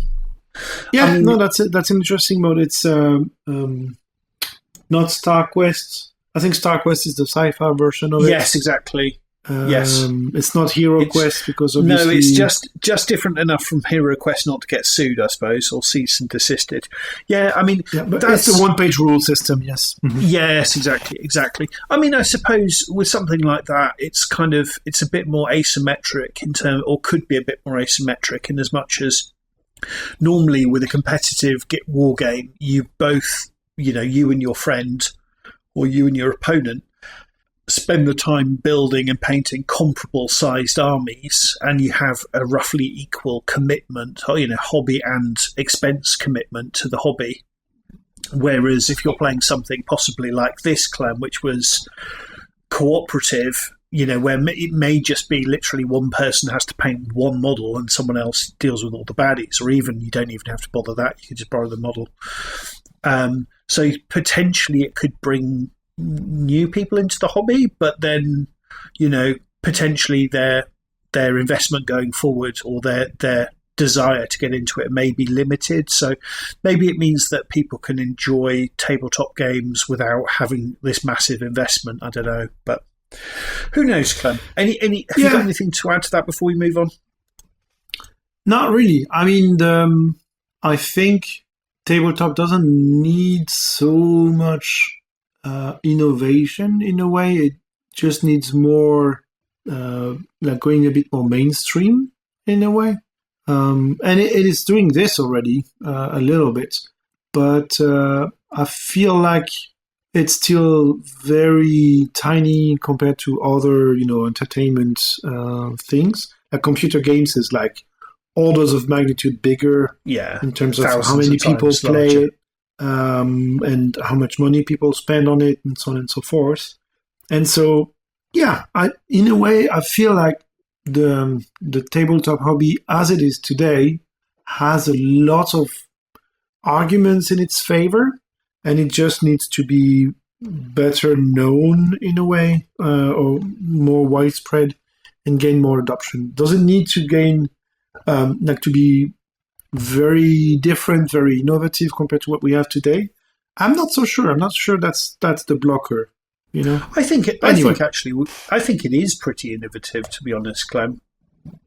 Yeah, there are already a lot of different systems and different rule sets and things changing. Like, it's not. You're right. It's not static compared to 5 or 10 years ago. What we do today with the hobby is already changed. It's different. So you're right. Okay, buddy, super. So let's move on to, and I will mention, I'm very interested in, I keep meaning for you and me to play Dreadball, the original game. At some point, maybe for the next time you visit, Clem, or I come and visit you, I'll paint up 2 teams. I would like us just to have a go at Dreadball. Because I really could imagine me backing the Kickstarter when the new version comes out. I really could, actually. I think that would be a lot of fun. Yeah. I'm curious about it. I really like Blitzball. It's like the smaller version of Blood Bowl, because it's very quick to play. Because I've only tried Blood Bowl a couple of times, I think, and it's just not for me. It takes longer than many other games, and there's a lot going on, and I don't know. It's just not my thing. But Blitzball is a lot of fun, and so I suppose Dreadball can be closer to that experience. So absolutely, let's give it a try. When I was a kid, Clem, I'm sure I had a little box from GW called something like Crunch or something, which was, I think, basically Blitzball. I think it was a simple version of Blood Bowl, because I had these Dark Elves that I really liked. There was one of the few things back when I was about 9 years old that I was actually happy with how they looked when they painted them. But anyway, perfect. Dear listener, can you tell me what Crunch was from GW back in the day? Because I really enjoyed. I don't think I ever actually played a game. I didn't have enough models, but I really enjoyed that. Good. So, Erasmus Berger. Hey, Erasmus. What do you wish Mantic would make? Wow, that is a general question. My goodness, Clem. I'm gonna give you that hospital pass. Yeah. What I wish they would make. I'll be cheeky and say it could be an army. Sorry, go for it. But I'll be cheeky and say I wish they would make a lot of money so that they could stabilize their operations. I was thinking Does that make sense? Yeah, I was thinking that. I was going to say £1 billion. Maybe not that much, because then there would be too much. But I think I wish they would make a big breakthrough with the general public. And in a way, I think Halo is quite that. I mean, not entirely the general public, but they're bringing. It's big. It's people. legitimately big, Clem. It's not just big for Mantic. It's big for tabletop. Yeah, definitely. I'm going to say I mentioned this to Ronnie on the recent interview we did, and he made a little noise. So I'm hoping it's coming. I would like them to make the battlefield and the box thing I've talked about for a long time. We've got the nice Abyss map. We've got the nice Northern Lights map. I wish Mantic could just sell us a box of terrain, enough terrain for a 6x4 Kings of War Yeah. tournament, which is thematic. That would be cool. I would enjoy that very much. I think that's the one product I really would love Mantic to make that they don't currently. Yeah, I mean, and then nice acrylic tokens as well would be nice for Kings of War. yeah. You know what I'm going to say next, right? Go for it, Clem. 10 mil fantasy game. Due to fantasy, what they're doing for sci-fi. I really like the release model they have for Epic. And if they did something similar for fantasy, I would be it's got to be the over blueprint. it. It's got to be the blueprint, hasn't it, Clem? Yes, I very much enjoyed your 10mm chat. But yes, that was I think the thing you didn't come back to enough is just simply that Mantic don't make models for them. But fair enough. But yes, I completely right. I think what they're doing for Warpath in Little, this has got to be the blueprint. And the other thing I think we mentioned when we talked about it on the pod probably a year ago or more, I would like it actually if they set it at a different time scale, a different time point in history to Like a different era, you mean? A different era, that's exactly what I mean. So during the War with Winter or one of these historical events. So it's almost like I could imagine like Basilean or Rhodrian generals in the training college or whatever, practicing with these units and playing this almost like as a game, but yeah, it would be, to me, it'd be really interesting if there was different factions and things to the current day. So I would just like it to be different enough from 28 mil or whatever scale we're in for Kings of War. Yeah, no, I agree. It has to be a different game. Otherwise, why bother? And potentially a different era that could make sense. Yeah, absolutely. Yeah. I think little things like that would get me much more interested. If it was, let's say, for example, so I've started to do the Basilean army. If the proposition is, do you want to buy the exact same army you've got already and play it in smaller scale? Well, maybe, but I already have this army. I like it. For me, it makes me giggle, but maybe I'm weird. I like having the tiny guys and then the same army big next to it. For me, it's fun. Clem, you won't know about this, but there was this amazing Irish comedy called Father Ted, which was about three priests that lived on this tiny island off the west coast of Ireland, and it was unbelievably funny. And there was a bit where Father Ted, they go on this miserable caravan holiday where they're in this tiny dilapidated caravan and it's just pissing it down with rain. Sorry, dear listener, for swearing. And Ted has this little plastic cow, and it's sort of, you can see they've been talking for a very long time, Ted and Dougal. And Dougal is a famously not very bright. He's the classic Clem. Years ago, if you had a member of the family who wasn't so bright, you would get them shipped off to be a priest because, keep them out of trouble. So, and it's Father Ted who's here, but basically punished because there was money resting in his account. So he was sent from Dublin to this tiny little island. Anyway, so they're on this horrible, miserable camping holiday. He has this tiny little plastic cow. And he goes, okay, Dougal, one more time. This cow is little. The one out there is far away. And then he's trying to move the little cow back and forward so Dougal can see, perspective. Things get larger as they get closer. And Dougal's there trying to understand, but then shaking his head like, no, it's too much. It's just so funny.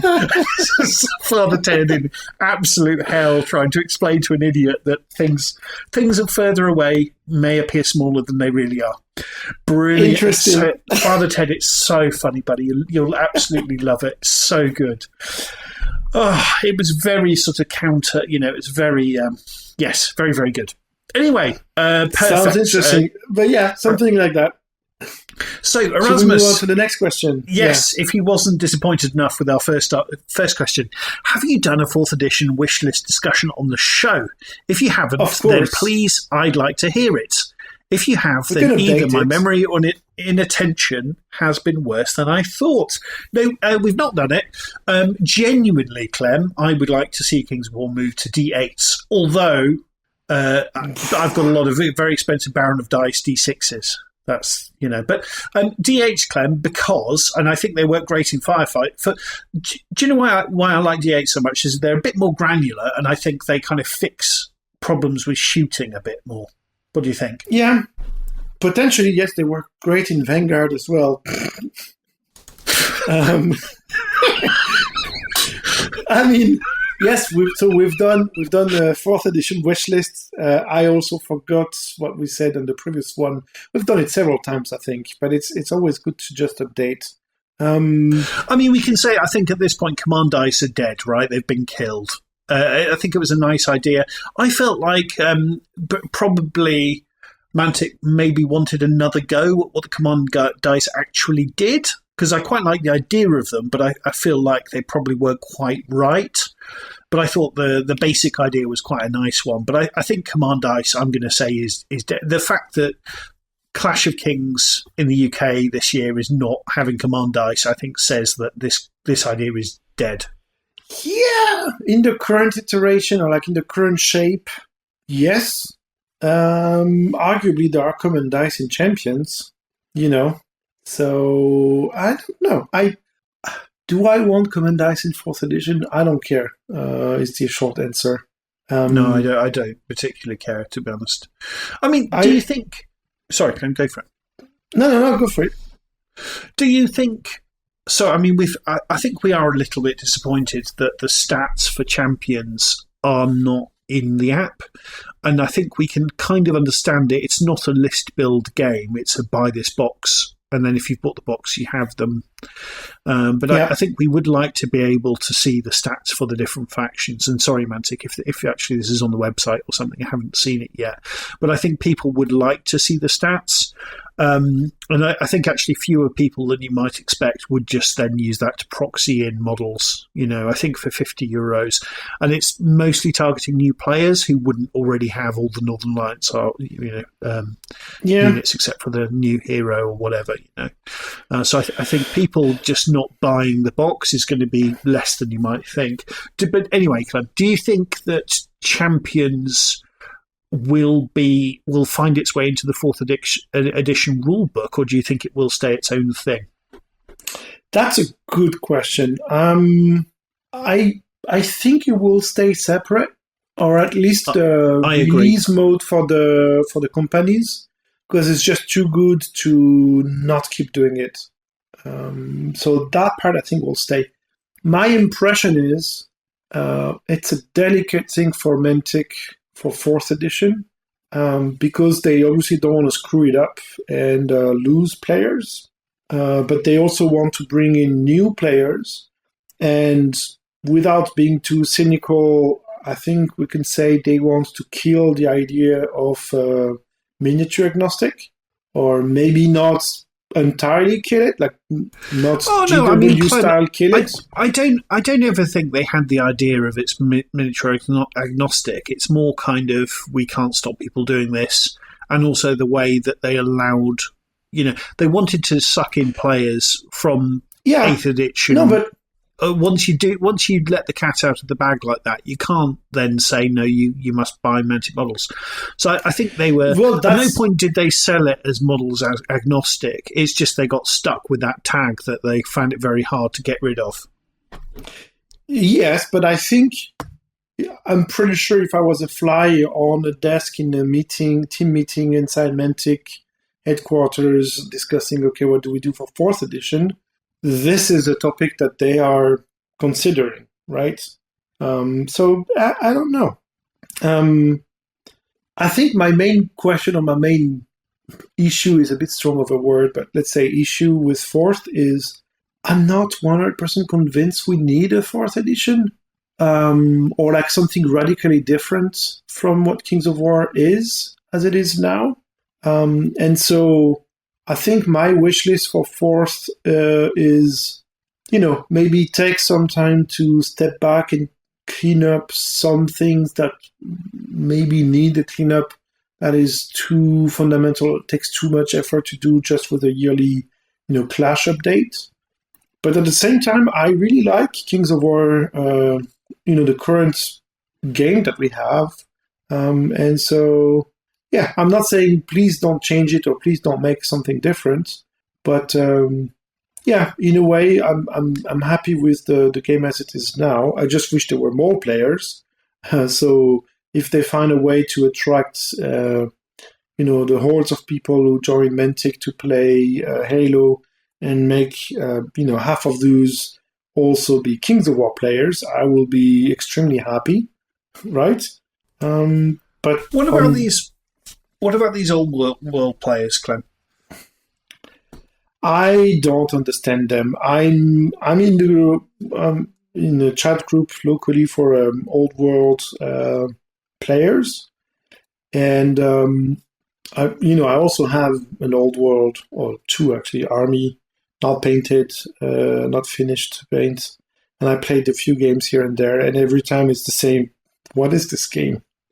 Anyway, so I just don't understand these people, because I've tried, say, hey, you should also try Kings of War, Sorry, Clem. I find it very entertaining slapping around the old world. I do, but I'm going to slightly change my question just to speed this up.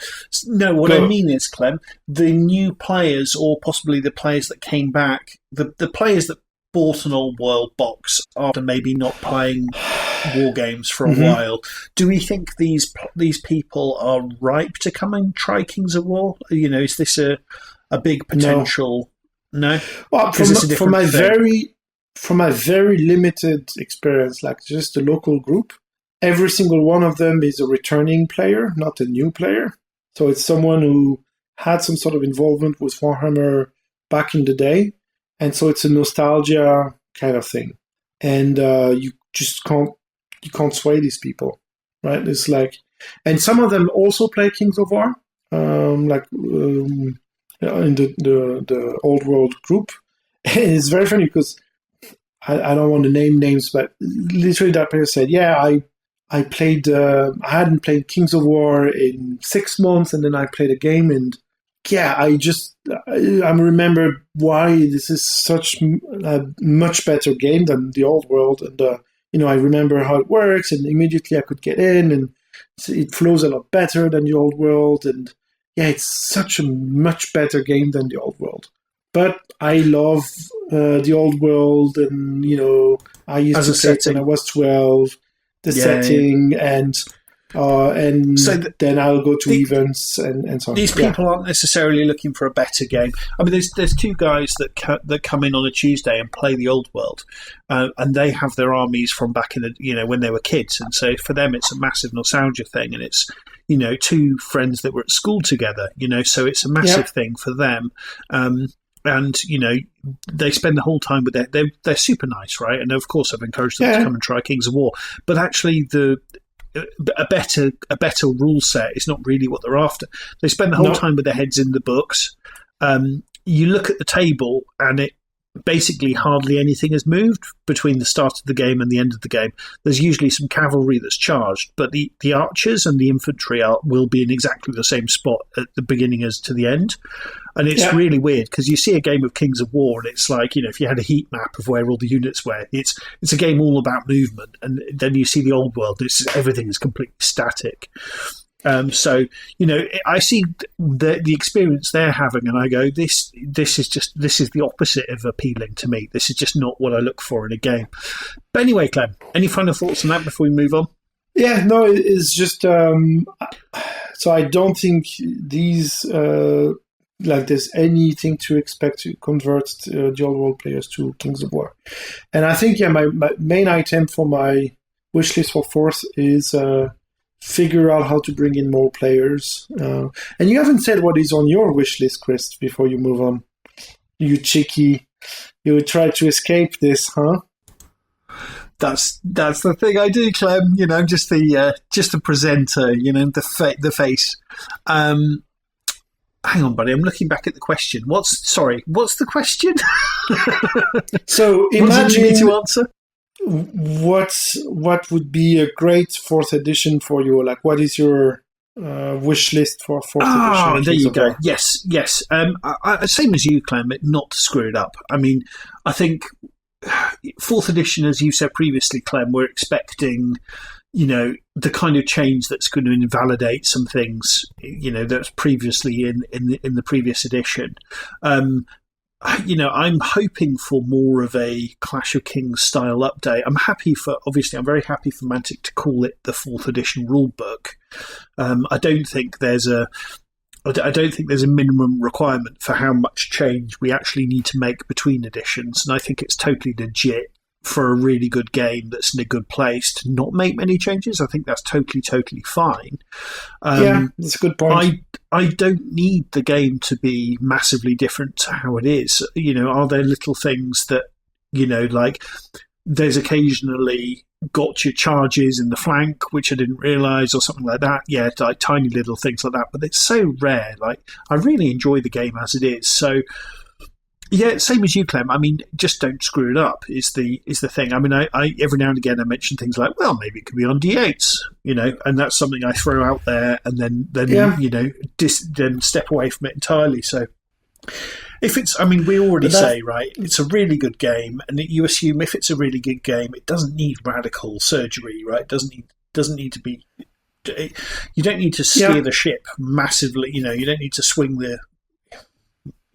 Anyway. I think, I'm with you. I think one thing I would try to investigate is, I feel like, although I've been playing Kings of War now for a few years, several armies, different contexts and events and so on, there are still some situations where it's not so clear to me what the rules should do. Like with a multi-charge or some weird situations like this. And maybe that's my brain and my way of seeing things. But I wish there was less uncertainty in how things actually work. Because I feel like this is a big argument in favor of the game. That you look at the table, you look at the lists, and you understand what's going on, at least to some level. Like, not like a good player. But there is no, let me grab my book and I don't know even what I should be doing. And I think there are still a few cases, like edge cases, that maybe could be reworked or explained a bit better in the rule book. So maybe don't even more change any of it. More diagrams, right, Clem? Exactly. Yeah. Like, make a collection of weird edge cases of multi-charges or how individuals work or all these things. And make it more explicit, like make it more, remove any doubt or potential misunderstanding. I think that's really a service that the rule set does for you as a player when it makes these things more understandable and lets you have fun with it and lets you compete with it. And not argue and try to compensate for a shitty written paragraph or something. And there aren't that many of those in the current edition, but some, maybe, if I was in charge of it, I would write slightly differently. And take a lot of time to do proper copy editing and making certain that all things are covered and don't contradict themselves, and really think long and hard about, okay, which section of the book comes first? How do I present things so that someone new coming to it will understand how it works? That's for me would take it to the next level in a way, or like make it a definitive, whatever that means, edition of the game. Here's a question for you, Clem. Should the lore go back in the book? Some lore, yes. And I would be even more radical. I would say remove the army lists. I don't need army lists in the rule book. I think that having them on the companion and with a free tier or something like this, I think that makes more sense. Because it's dead paper very, very quickly. No? Yes, completely. I mean, I always liked it with Firefight and Deadzone that they have... there's an army list book and a rules book separect. Not anymore. For Firefight, not anymore. Oh, of course, yeah, with the red book. Yeah. The command protocol. Yeah. Yes. Command protocols. Yeah, absolutely. But, so, I like paper, so I definitely need to have a book in my hands. But yeah, I feel like if I had to choose between having army lists in the book or fluff, like, okay, this is the universe. these are the factions, these are the big, moving forces in the universe and inspirations for the stories you're going to tell with this game. For me, this is more important to have in the core book than, hey, this is an elf crossbowman, and he has range 5 because fuck the elves. Sorry, listeners. And, who cares about this stuff? This changes over time. This should go in the list builder. I mean, let's be honest, Clem. I mean, it's really interesting you've said that, because let's be honest, there will be typos and mistakes in the book as it's printed. It's just human error, right? There will be. And so it's almost, literally when it's going to print, it's probably ever so slightly wrong already. And it's only going to go one way from there, right? So that's a really interesting point, Clem. So if you had, I mean, I don't need tons of lore on all the factions, but just a little bit of flavour, like a little map of where they are so you can understand where they are on Pannithor. And then just what I'd love is some lore on, quite some pages of lore on what's currently happening in the story would be great. And then together with the rules. And to be honest, if I could get a hardback as with the Green Book, if I could get that, I'd love to take it to Clash of Kings and try and ask some people to sign it. That would be really, really cool. But I'll go one step further and say, what takes you to open your Big Red Book compendium today? I never open it. Never open it. Yeah. And so I think if you have a nice book that you want to open because there are some pretty pictures and you understand, okay, this is what Mantic means with Dark Elves. These are not, Games Workshop Dark Elves. These are Twilightkin. What does Twilightkin mean? Where they come from? What do they look like? Some artwork, some miniatures, pictures, some cool stories, some, main events, some sub-factions, all this cool stuff. That's what I wanna see in a book like this. And also, Clem, that's a book you're going to want to keep for a number of years for nostalgia reasons. It's not just going to go in the recycling the moment that exactly, and then you can open it again. And it's the same. Like when I open some old rule books, it's not looking at the profiles so much.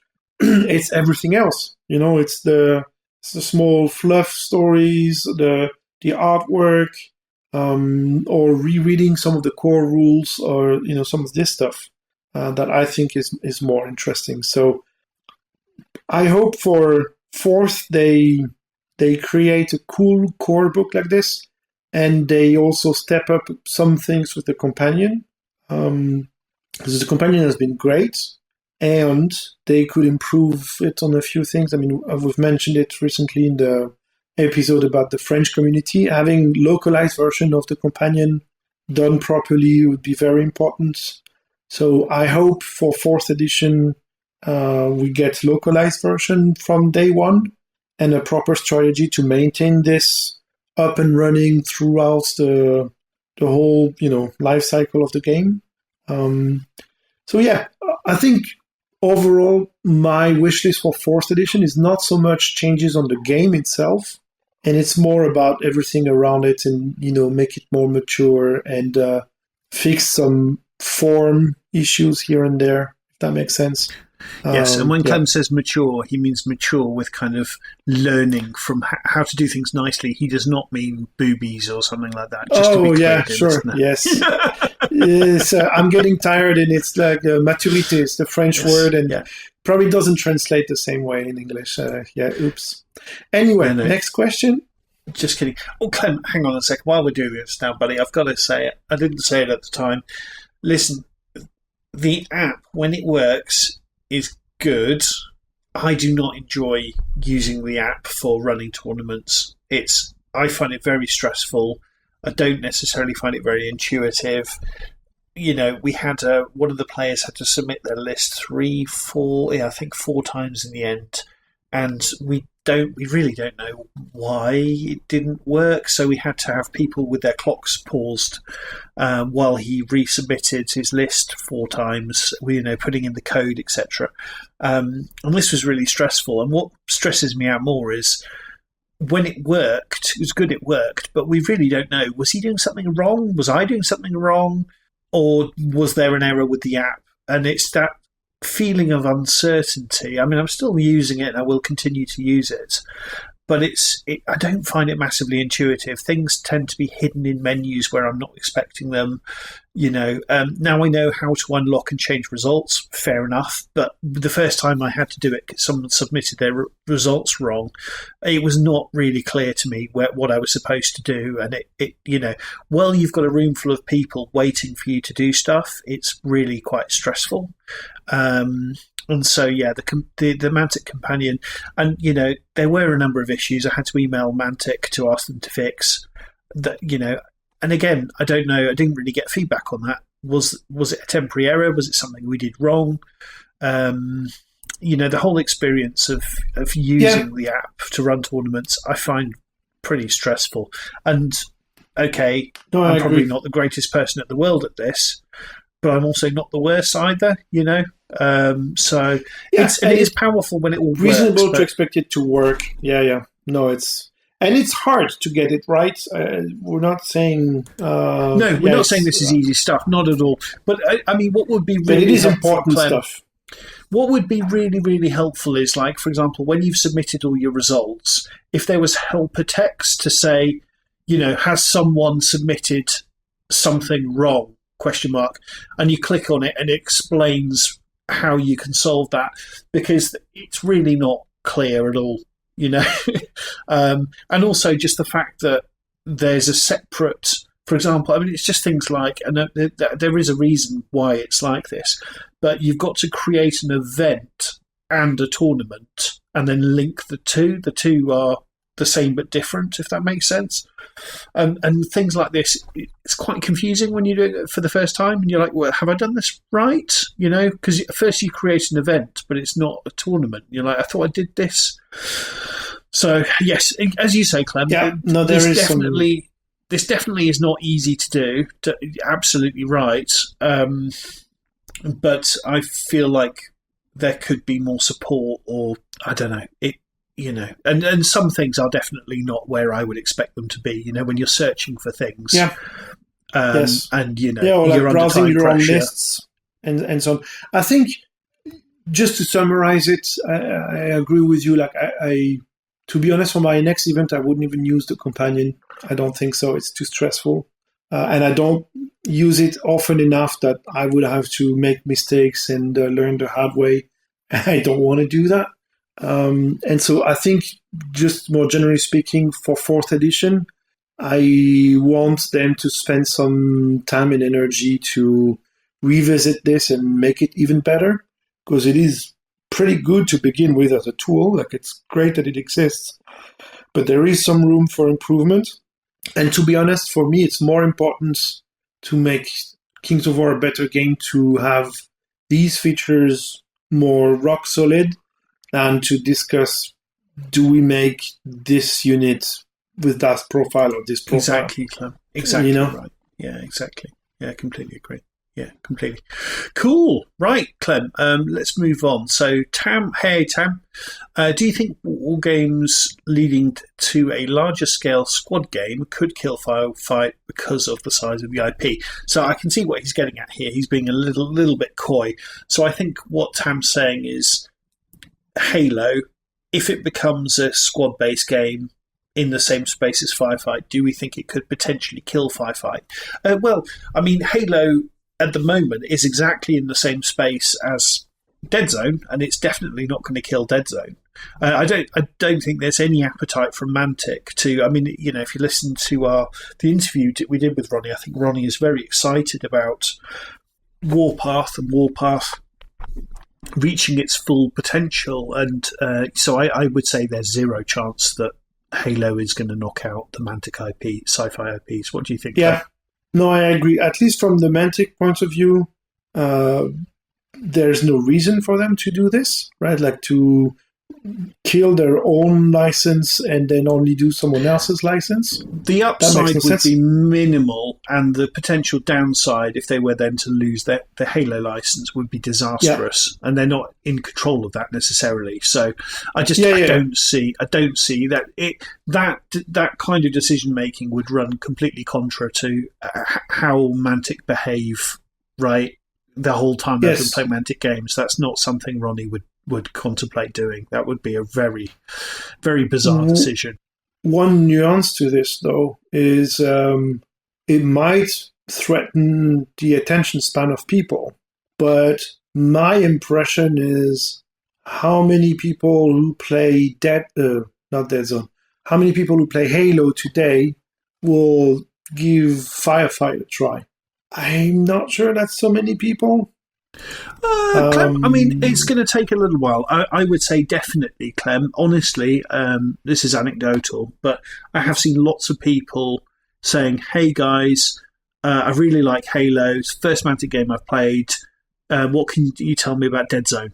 And I have seen many people making those kinds of comments online, and also just anecdotally, the people who are interested in Halo are asking more questions about Mantic in general. I think the path there is. I mean, I'm not saying thousands and thousands of new players, but I think it's not insignificant. I think it's going to be Halo to Deadzone to Firefight. Okay, it's not going to be thousands of players, but I do think there's going to be a pathway there.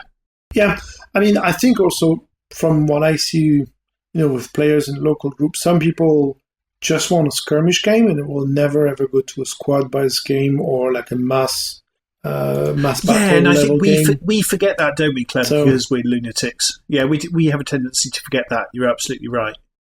But yeah, no, I think it doesn't threaten Firefight. And I agree with you. I think Mantic really has plans for Firefight. Like, it's definitely not as successful as Kings of War, and I'd be curious to hear sales numbers and so on.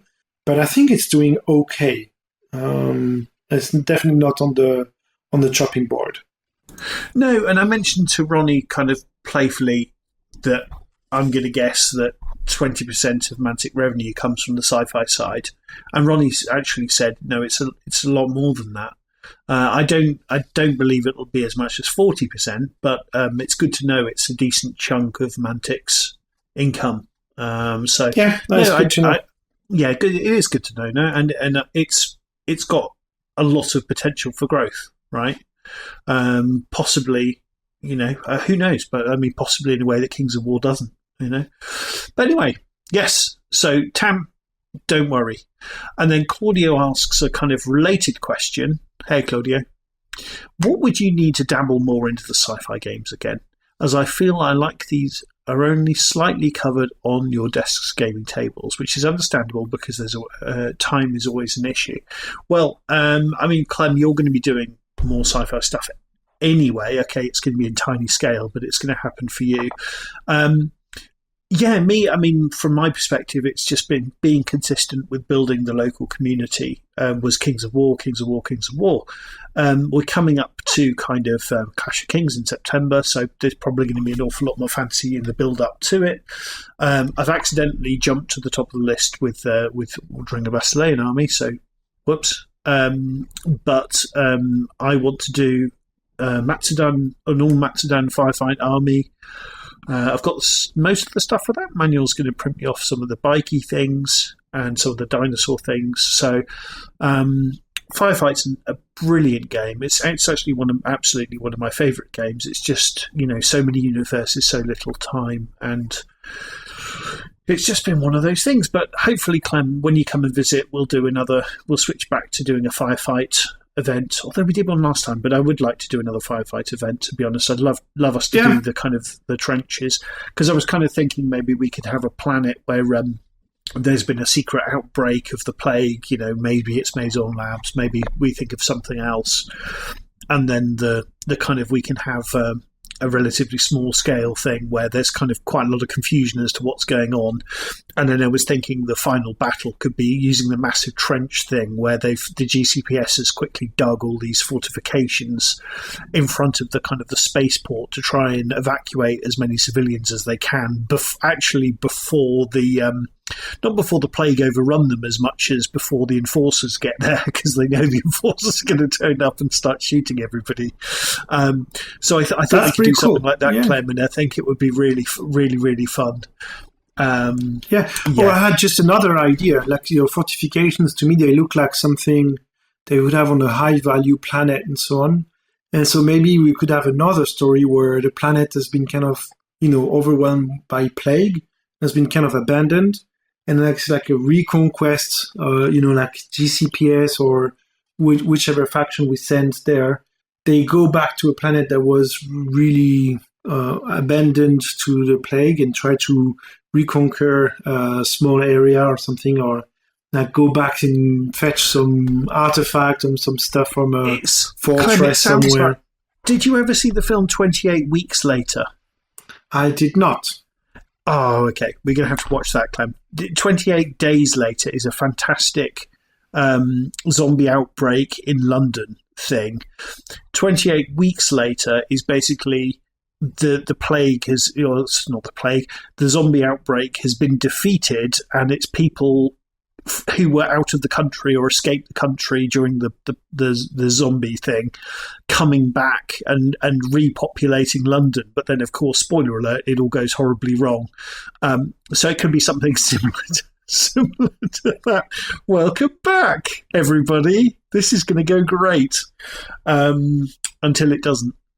Cool. Oh, and I think there's a 28 Years Later coming out soon. But yeah, Clem, those 28 days/weeks later films are fantastic, and a sort of allegory for Brexit, one might say. Super. Good. Yeah, it's just time, Claudio. That's it. I absolutely love Firefight. And then Sinner's Dread. What is your thoughts on house rules to edit some small factors of games you really like, but has some chinks that make them less enjoyable, like limiting overpowered units or changing one-up rules? Yeah, I mean, this is. I think if you buy a game and you and your friends want to change it, I absolutely think you should. Me and my friend Dennis, when we used to play The Walking Dead, we used to do this quite regularly, where we would just, to be honest, we would just kind of tell the story as we go, and we would do, we would roll the dice and everything, but we would kind of have a hand in what's the most fun thing that would happen now, Clem. So it might be, well, actually, do you know what? We need a few more zombies to make this a bit more exciting, or what would the character have done there? Just a bit more kind of narrative. So if you're playing at home and you just with honest communication and everything, if you genuinely agree that things are, you want to tweak things to your liking, and you'll all have more fun if you do. I don't see the harm in doing that, buddy, to be honest. Yeah, I think that's one of the beauties of tabletop games is you can adjust them however you like. I think one potential risk or downside is you might disagree on some things. Like, I really think my dragon should have not 9 attacks, but 15, because exactly, or your scary. unit is too powerful. Let's nerf your unit for you. Yeah, so that can go weirdly, I think I'd only do it, Clem. I think I'd only suggest this kind of thing with. I mean, for example, it's the kind of thing me and Caleb would do all the time because we're very comfortable, and we both want the same thing for games. I could imagine doing it with you as well. I couldn't imagine doing it with someone I'd never played games before, for example.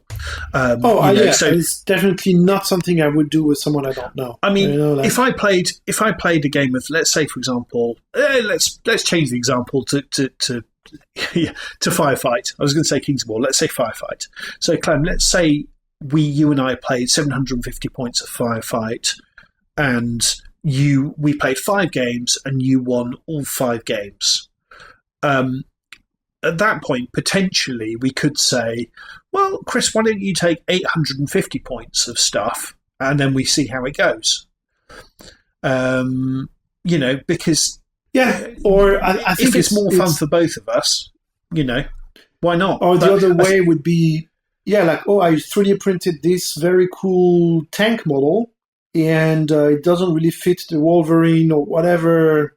Like, I don't think it has a good profile in Firefight yet, but in the universe, there's also the Lancer tank or whatever it's called. I think it should be this. So what about it has this weapon and that thing, and it costs, I don't know, about this much, and then that's the type of experimental things that I think is very cool, and I more than support, like I really actively enjoy it. But that's not something I would do in any context or with anyone, and I think I would definitely take it that one step further and just make sure my opponent has something that's good at shooting tanks. And it's funny you mentioned that, actually, Clem. So I think I mentioned on the pod already that at some point, me and my friend Caleb are planning on playing Age of Sigmar Spearpoint, Shatterpoint, one of those. Spearhead. Spearhead, thank you. Yes, something like that. And I've got the Khorne one, and I already had all the models, so it's just a question of digging them out of my pile of shame and printing them. And Caleb has got the, I forgot what they're called, the Flying Dwarf guys, whatever. They're kind of, they're dwarves in flying edge, steampunk dwarves. Caradron Overlords, that's it. And I did have a quick little look on YouTube and go, okay, well, how, because it's supposed to be balanced, how balanced is it? And I found a video that basically said, the Caradron Overlords will have a horrible time against Khorne because Khorne has these 3 Defense 6 cavalry and they don't have an effective way of taking them out. So it sounds like what's going to happen, Clem, is that I'm just going to charge him on turn 1 or 2 and then he can't really deal with it, and then that's the game. So, I mean, let's see how it goes. But people assured me this was different for GW, but it's not sounding very different. Although, as I said, we haven't actually played the game out yet, so let's see how it goes. Well, there is one big difference, Chris, and the difference is it's not shitty list building because there is no list building. It's shitty balance built in the box, so it's different. Which is the whole use case or the whole sales pitch for this is it's balanced. It's balanced. There we go. But anyway, did we? Yes, I think we've got top of the month to get through, Clem. So let's keep moving forward. Yeah.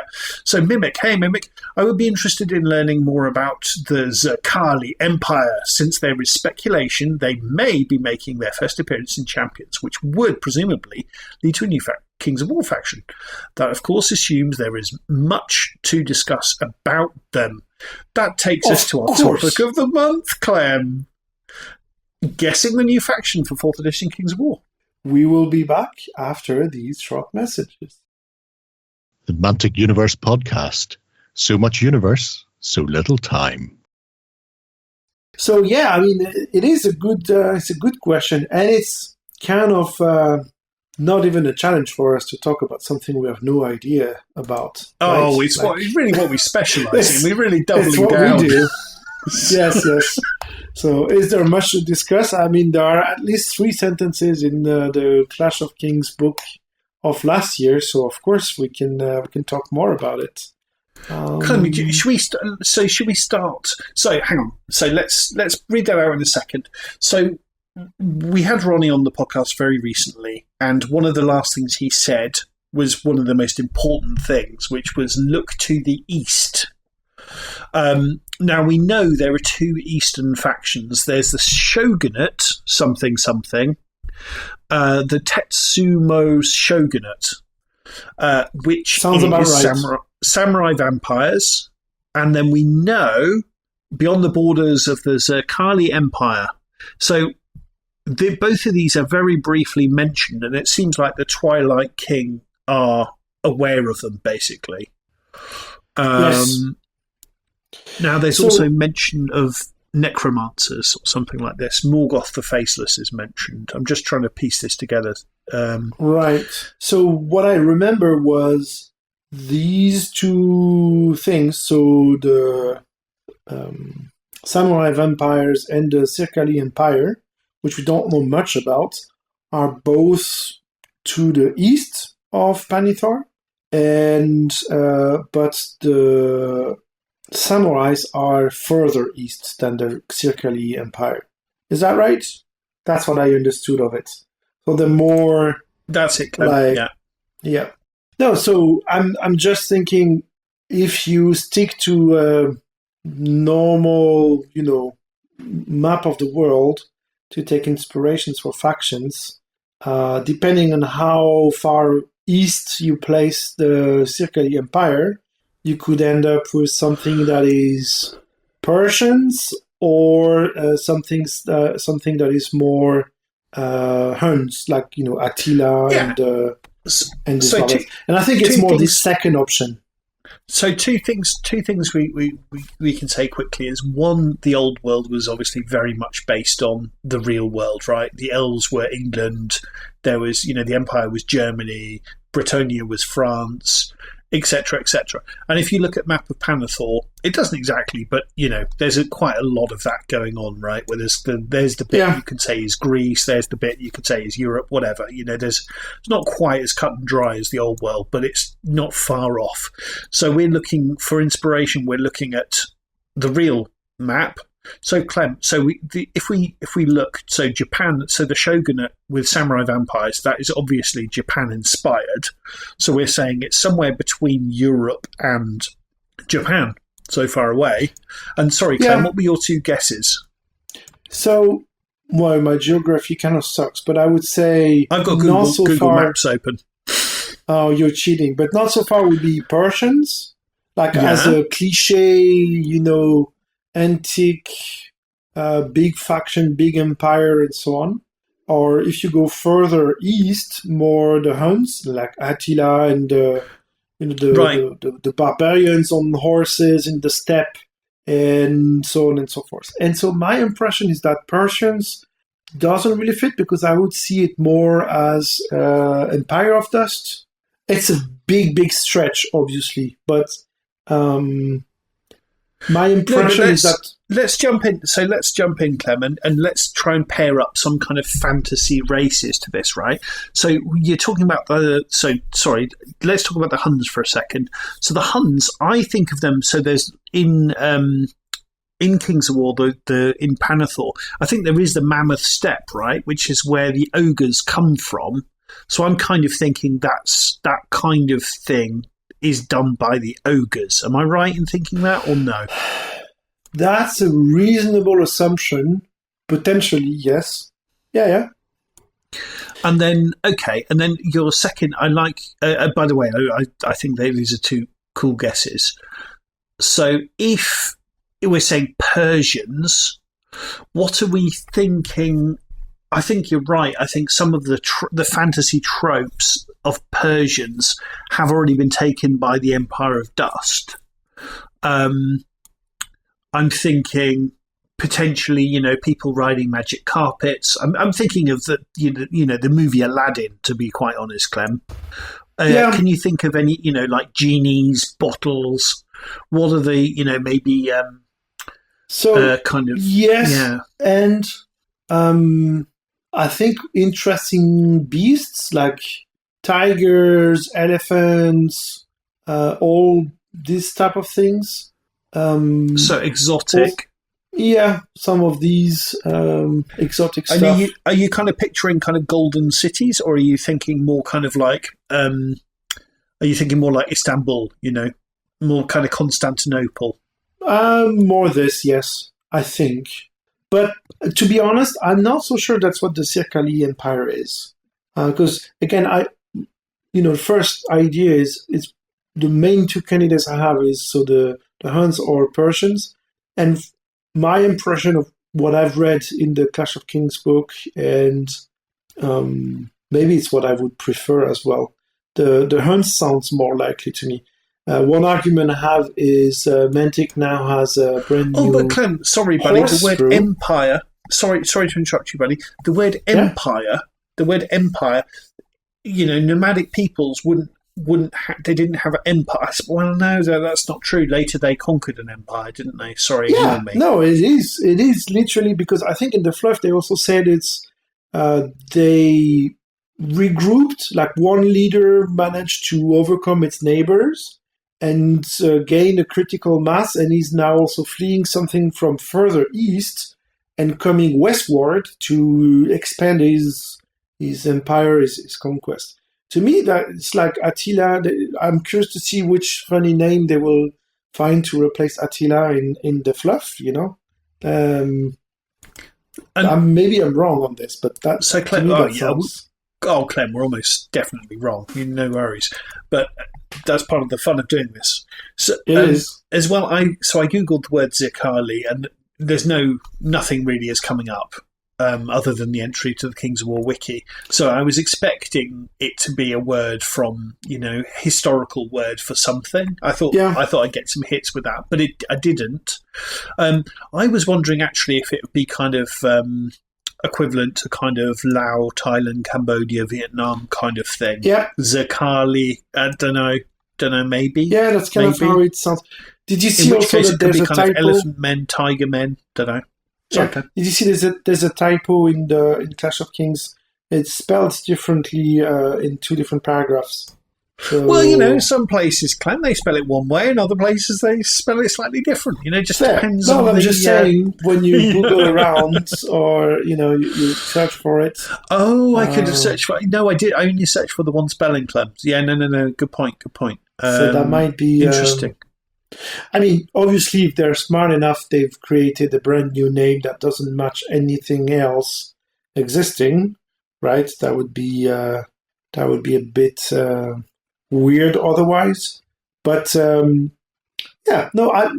vote is kind of barbarian hordes, tons of horses, and you know what? That's what their beastmen could be. Do you know what I mean? Because I could definitely see centaurs and what we think of beastmen today going along a Kings of War version of Attila. Do you know what I mean? Yeah, I do know what you mean, Clem. I think that's really interesting. So to me, samurai vampires, I mean, that says to me undead evil, right? I'd be willing to put a little bit of money on that being an evil faction. I think they're already, off the top of my head, I think they're already evil is already the most prevalent faction. So I probably would be interested to see good or neutral faction, but that's not to say that's right. I think what you've just said, Clem, is actually very interesting. So I've just Googled creatures in folklore, right? So let's have a little think to see what we think. Let's wildly speculate. So we've got basilisk. I can't imagine a whole army of basilisks. Centaurs, well, that's already kind of in forces of nature. Dragon, I can't imagine it's a whole faction of dragons. Yes, but forces of nature, remember a year ago, we all thought there would be a new updated forces of nature, and it didn't happen. But that doesn't mean it's not somewhere in the works. Right. I mean, I think it didn't happen because of, because of logistics things rather than... I think Mantic wanted it to happen, if I'm honest. So next one on the list, Clem, that's an interesting point, buddy. I've never heard of one of these. Charybdis, I'm pronouncing that wrong, is a sea monster in Greek mythology. Well, that's too much like the Trident realm. I'm going to discount that. Androsphinx, a mythical creature, simply Sphinx, a creature with the head of a human and the body of a lion. Well, I mean, we're talking about Empire of Dust there. Next one is a goblin. We've already got that. The Loch Ness Monster. It would be hilarious to have a faction of Loch Ness Monsters. It's not going to happen. A Dryad is the next one. We're not going to have an army of Dryads, I think it's fair to say. Next one is a Cyclops. I think it would be cool to have a Cyclops, but I can't imagine a whole army of... I mean, there already are some kind of like in the Riftforge Orcs. Yeah, they kind of have Cyclopses. I can't imagine a whole army of them. It would probably be very similar to Ogres, wouldn't it? Next one is Cerberus, which is Hellhounds. Again, for a similar reason. I can't imagine a whole army of hellhounds. Yeah.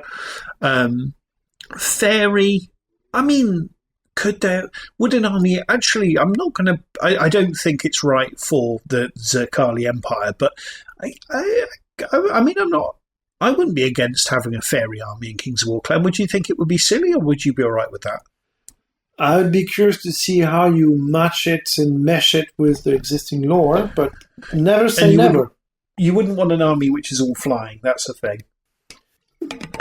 Sorry, yes, I wouldn't want to see an army which is all flying. Yeah, sure. No, but it could be a different type of flying, like the big frogs have. No, they actually fly, right? The big frogs. Yeah, they do. Around. Yeah. Anyway, let's move on, buddy. Yeah. Cockatrice, again, it's kind of a mythical monster. I can't imagine an army of them. Behemoth, that seems like an awful lot like a giant. Yeah. Golem, we already have golems in the game, really. Minotaur. Yeah. I mean, I would love to see a kind of Greek mythology army. To be honest, there is one in Conquest, which looks really cool. So maybe it's too similar to that. Minotaur. Gorgon is the next one. It's kind of Medusa. I think it would probably be similar to... Well, maybe this is a good shout, Clem, Gorgon. Yeah. So I think it would be similar to what's the Age of Sigmar army called? The kind of Dark Elf faction. Oh. Anyway, there's ladies with snake heads and things. That would be... Yeah. But I mean, that would potentially be cool, though, no? Yes, I would say, though, we've seen in the previous factions that Mantic has released, they seem to like their exclusivity. And so my guess is they might do a, let's say, Beastman that is actually Attila and the Huns with horses and, magical creatures and so on. And they will have to find a unique twist to it so that you can't proxy it too easily. Again, I'm maybe a bit too cynical here. Great point. But from a design perspective... come on, Clem. I think the goal is... Mantic, this is how we would see it, right? And I think the Halfling release definitely sharpened that, right? I think that's a great point, and that's why they're trying to keep... Hang on, Clem. I've just found another list which has got more. So we're gonna go through it a little bit faster, but this has got some missing entries. So golems, we talked about that. Oni... This is Japanese mythology, so if Oni are going to be there, they're going to be in Samurai Vampires. Cyclops, we mentioned. Ogre, we know. Leprechauns, I'm just going to say no. Gnomes. See, I actually thought maybe gnomes would be a Kings of War army, but I kind of feel like halflings have kind of stolen that kind of techie, mad scientist vibe, which is a shame, actually, if I'm honest, because actually I would have liked a gnome army. I would have got a gnome army like that, whereas I'm not that keen on the halflings personally. Goblins, obviously, fairies, we've talked about. Gorgon, we've talked about. Mermaids, no, try and realm. Next one, I can't pronounce it. I'm enjoying this, Clem. Akrabiumuli or something. Or Scorpion Man is a monstrous creature that originated in ancient Mesopotamia. It's specifically a Babylonia creation myth. Scorpion Man, that sounds cool. That does sound cool. Yeah, that's Empire of Dust. Empire of Dust. So I suppose, cool, but... Minotaur and Centaurs, that's kind of already forces of nature. Fawns, now, or Goatmen. I could see this. I could really... And actually, I would like this. As you kind of said, Clem, kind of like Beastmen. Like fawns, I really like that. You know, the kind of like Goatmen kind of type thing. I would like that. I see what they are. I think they have a very interesting potential for their own take on what a Beastman is, like fawns or centaurs and so on, and place them in Pannithor and borrow inspiration here and there. I think there is a lot of cool things to do here. And that, to me, also sounds like a very neutral faction. Neutral from the perspective of Basilia, because they're definitely not friends with Basilia. No. And they just do their own thing on the side. And so they're not evil, but they're also not good guys. So to me, my opinion, Clem, I think of neutral as the true good faction in Pannithor, but that's just me. Fair. Well, that's you speaking as a fish.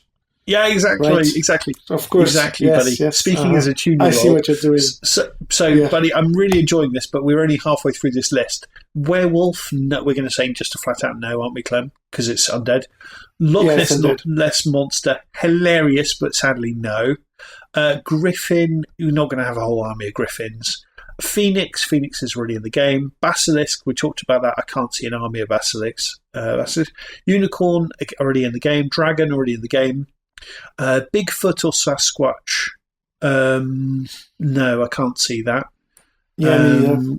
Chimera, fire-breathing mythical creature, usually depicted as a lion merged with a goat and a snake. I could see that fitting into the kind of goat man army.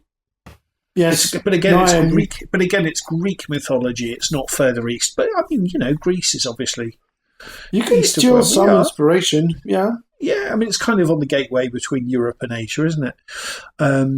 Please don't write in, dear listener, if you disagree with that. Again, Hydra. I just love Greek mythology, Clem. So I'll be honest. A lot of this Greek stuff, I'm really keen on. Zombie, no. What's this? Pontianak. Is that, am I pronouncing that right? Almost certainly no. Pontianak. One of the scariest ghost stories from around the world is the story of the Pontianak.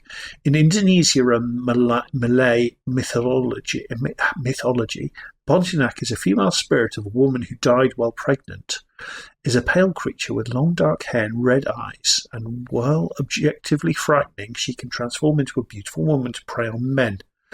She is said to appear at the full moon and feast on the bodily organs of her victims. Talk about spooky. I mean, basically, okay, so it's a siren, basically. It's too similar to a siren. Interesting, though. Right. Banshee, originally in Irish folktales, the Banshee is a female spirit said to appear preceding the death of a loved one. Interesting. But again, it would be in the undead, I would imagine, if it was a thing. Yeah, I agree. Dybbuk is a Jewish folk tale of the ghost of or dislocated soul. Again, okay, I'm not going to bother reading that because, again, it's undead. 29 is vampire, and 30 is bogeyman. Did you know? Did you grow up thinking that if you didn't behave, the bogeyman would get you? It was Nope. created with the sole purpose of scaring children into good behaviour. Well, I'm not sure that's cool. Okay, Clem. So I think. Yeah. So have we got any closer to? I'm quite convinced, but I've been wrong systematically in the past, so I guess It's all the greater credit to us that we're still so convinced we're right, despite all the 40 odd years evidence. So we're having fun. So that's this or exactly. start. So we're thinking some kind of beast men. Is that right?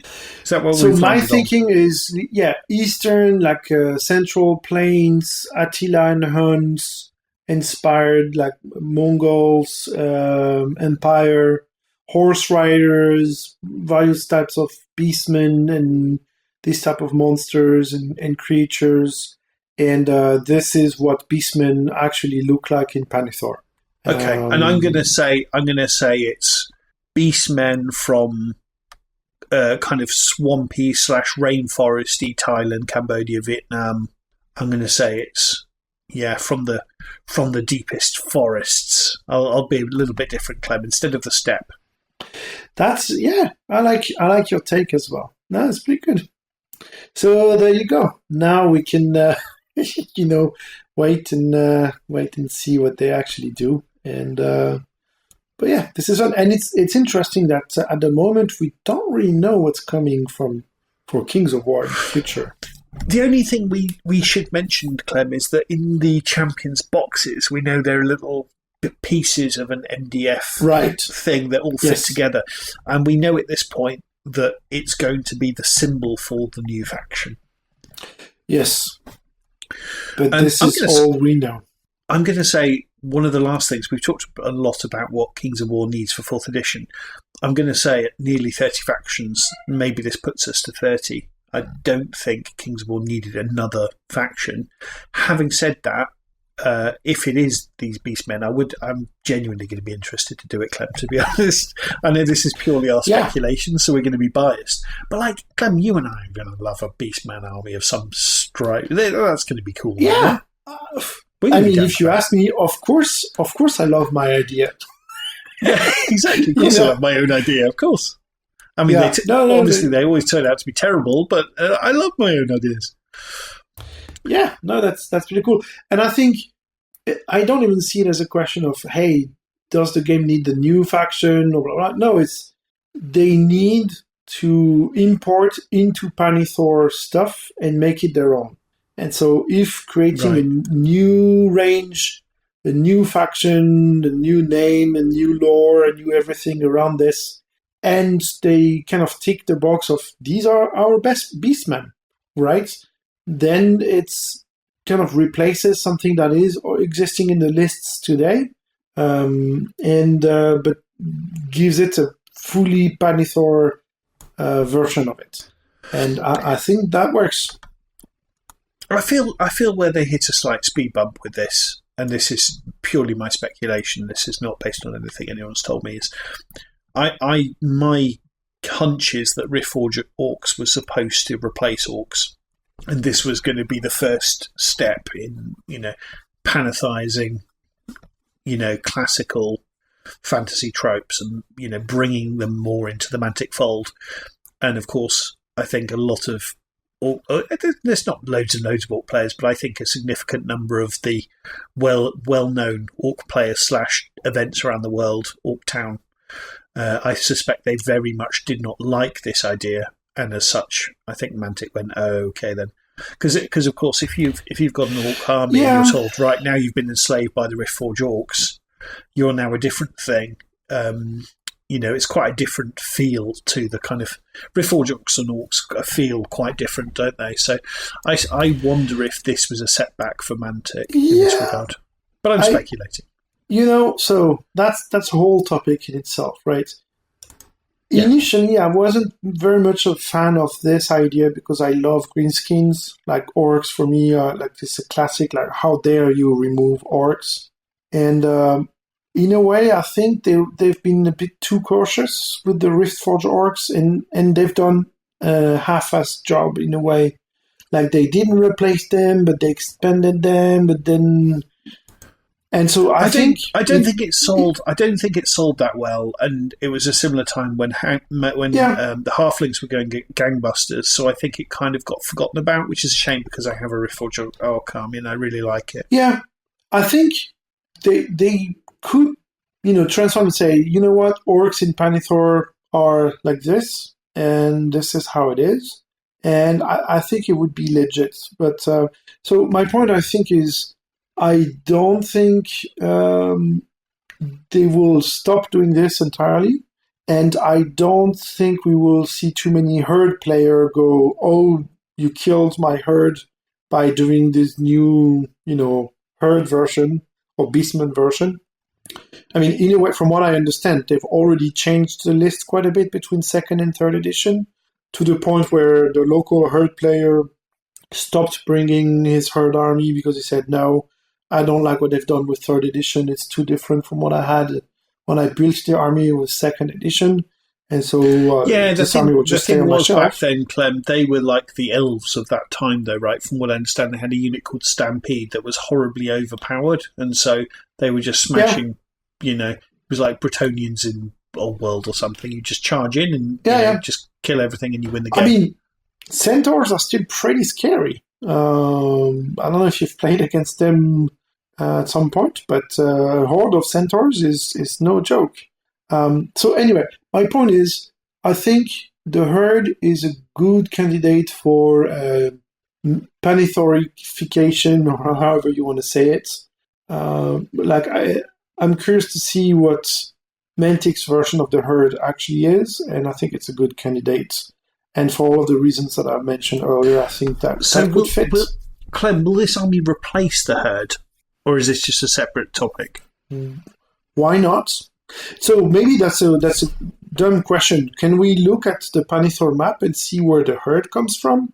Or can we read anything in the lore about what the herd is currently, how is it defined in Pannithor, and see if anything is sort of close or could match or could be retconned to actually be, no, you've never heard about the herd. Is the Xirkaali Empire now? Maybe there's something to investigate. Who knows? So, Clem, you just, keep the listener interested somehow, and I will go on the Kings of War wiki and see if we can see if WikiDave helps us out for the 100th time. I thought you wanted to keep this for a next episode. Like the cliffhanger at the end of the episode. Or maybe we've struck gold, but we don't know. But we'll look into it and stay tuned and so on. No, you just want me to. No, we just dive in. Yeah, let's just do it, buddy. No. It's an interesting point. So I'm looking for the herd. Did you find anything? What is their picture? I found the picture. I found the thumbnail. Okay, Ooh. so a sad tale from the God War. We know that. Dark Chiron. Okay, so does it say where they actually live? Bear with us, dear listener. Oh, it's got a retired unit section. Ooh. There's lots of talking about. Does the logo of the herd look anything like the MDF bits so in the champion boxes?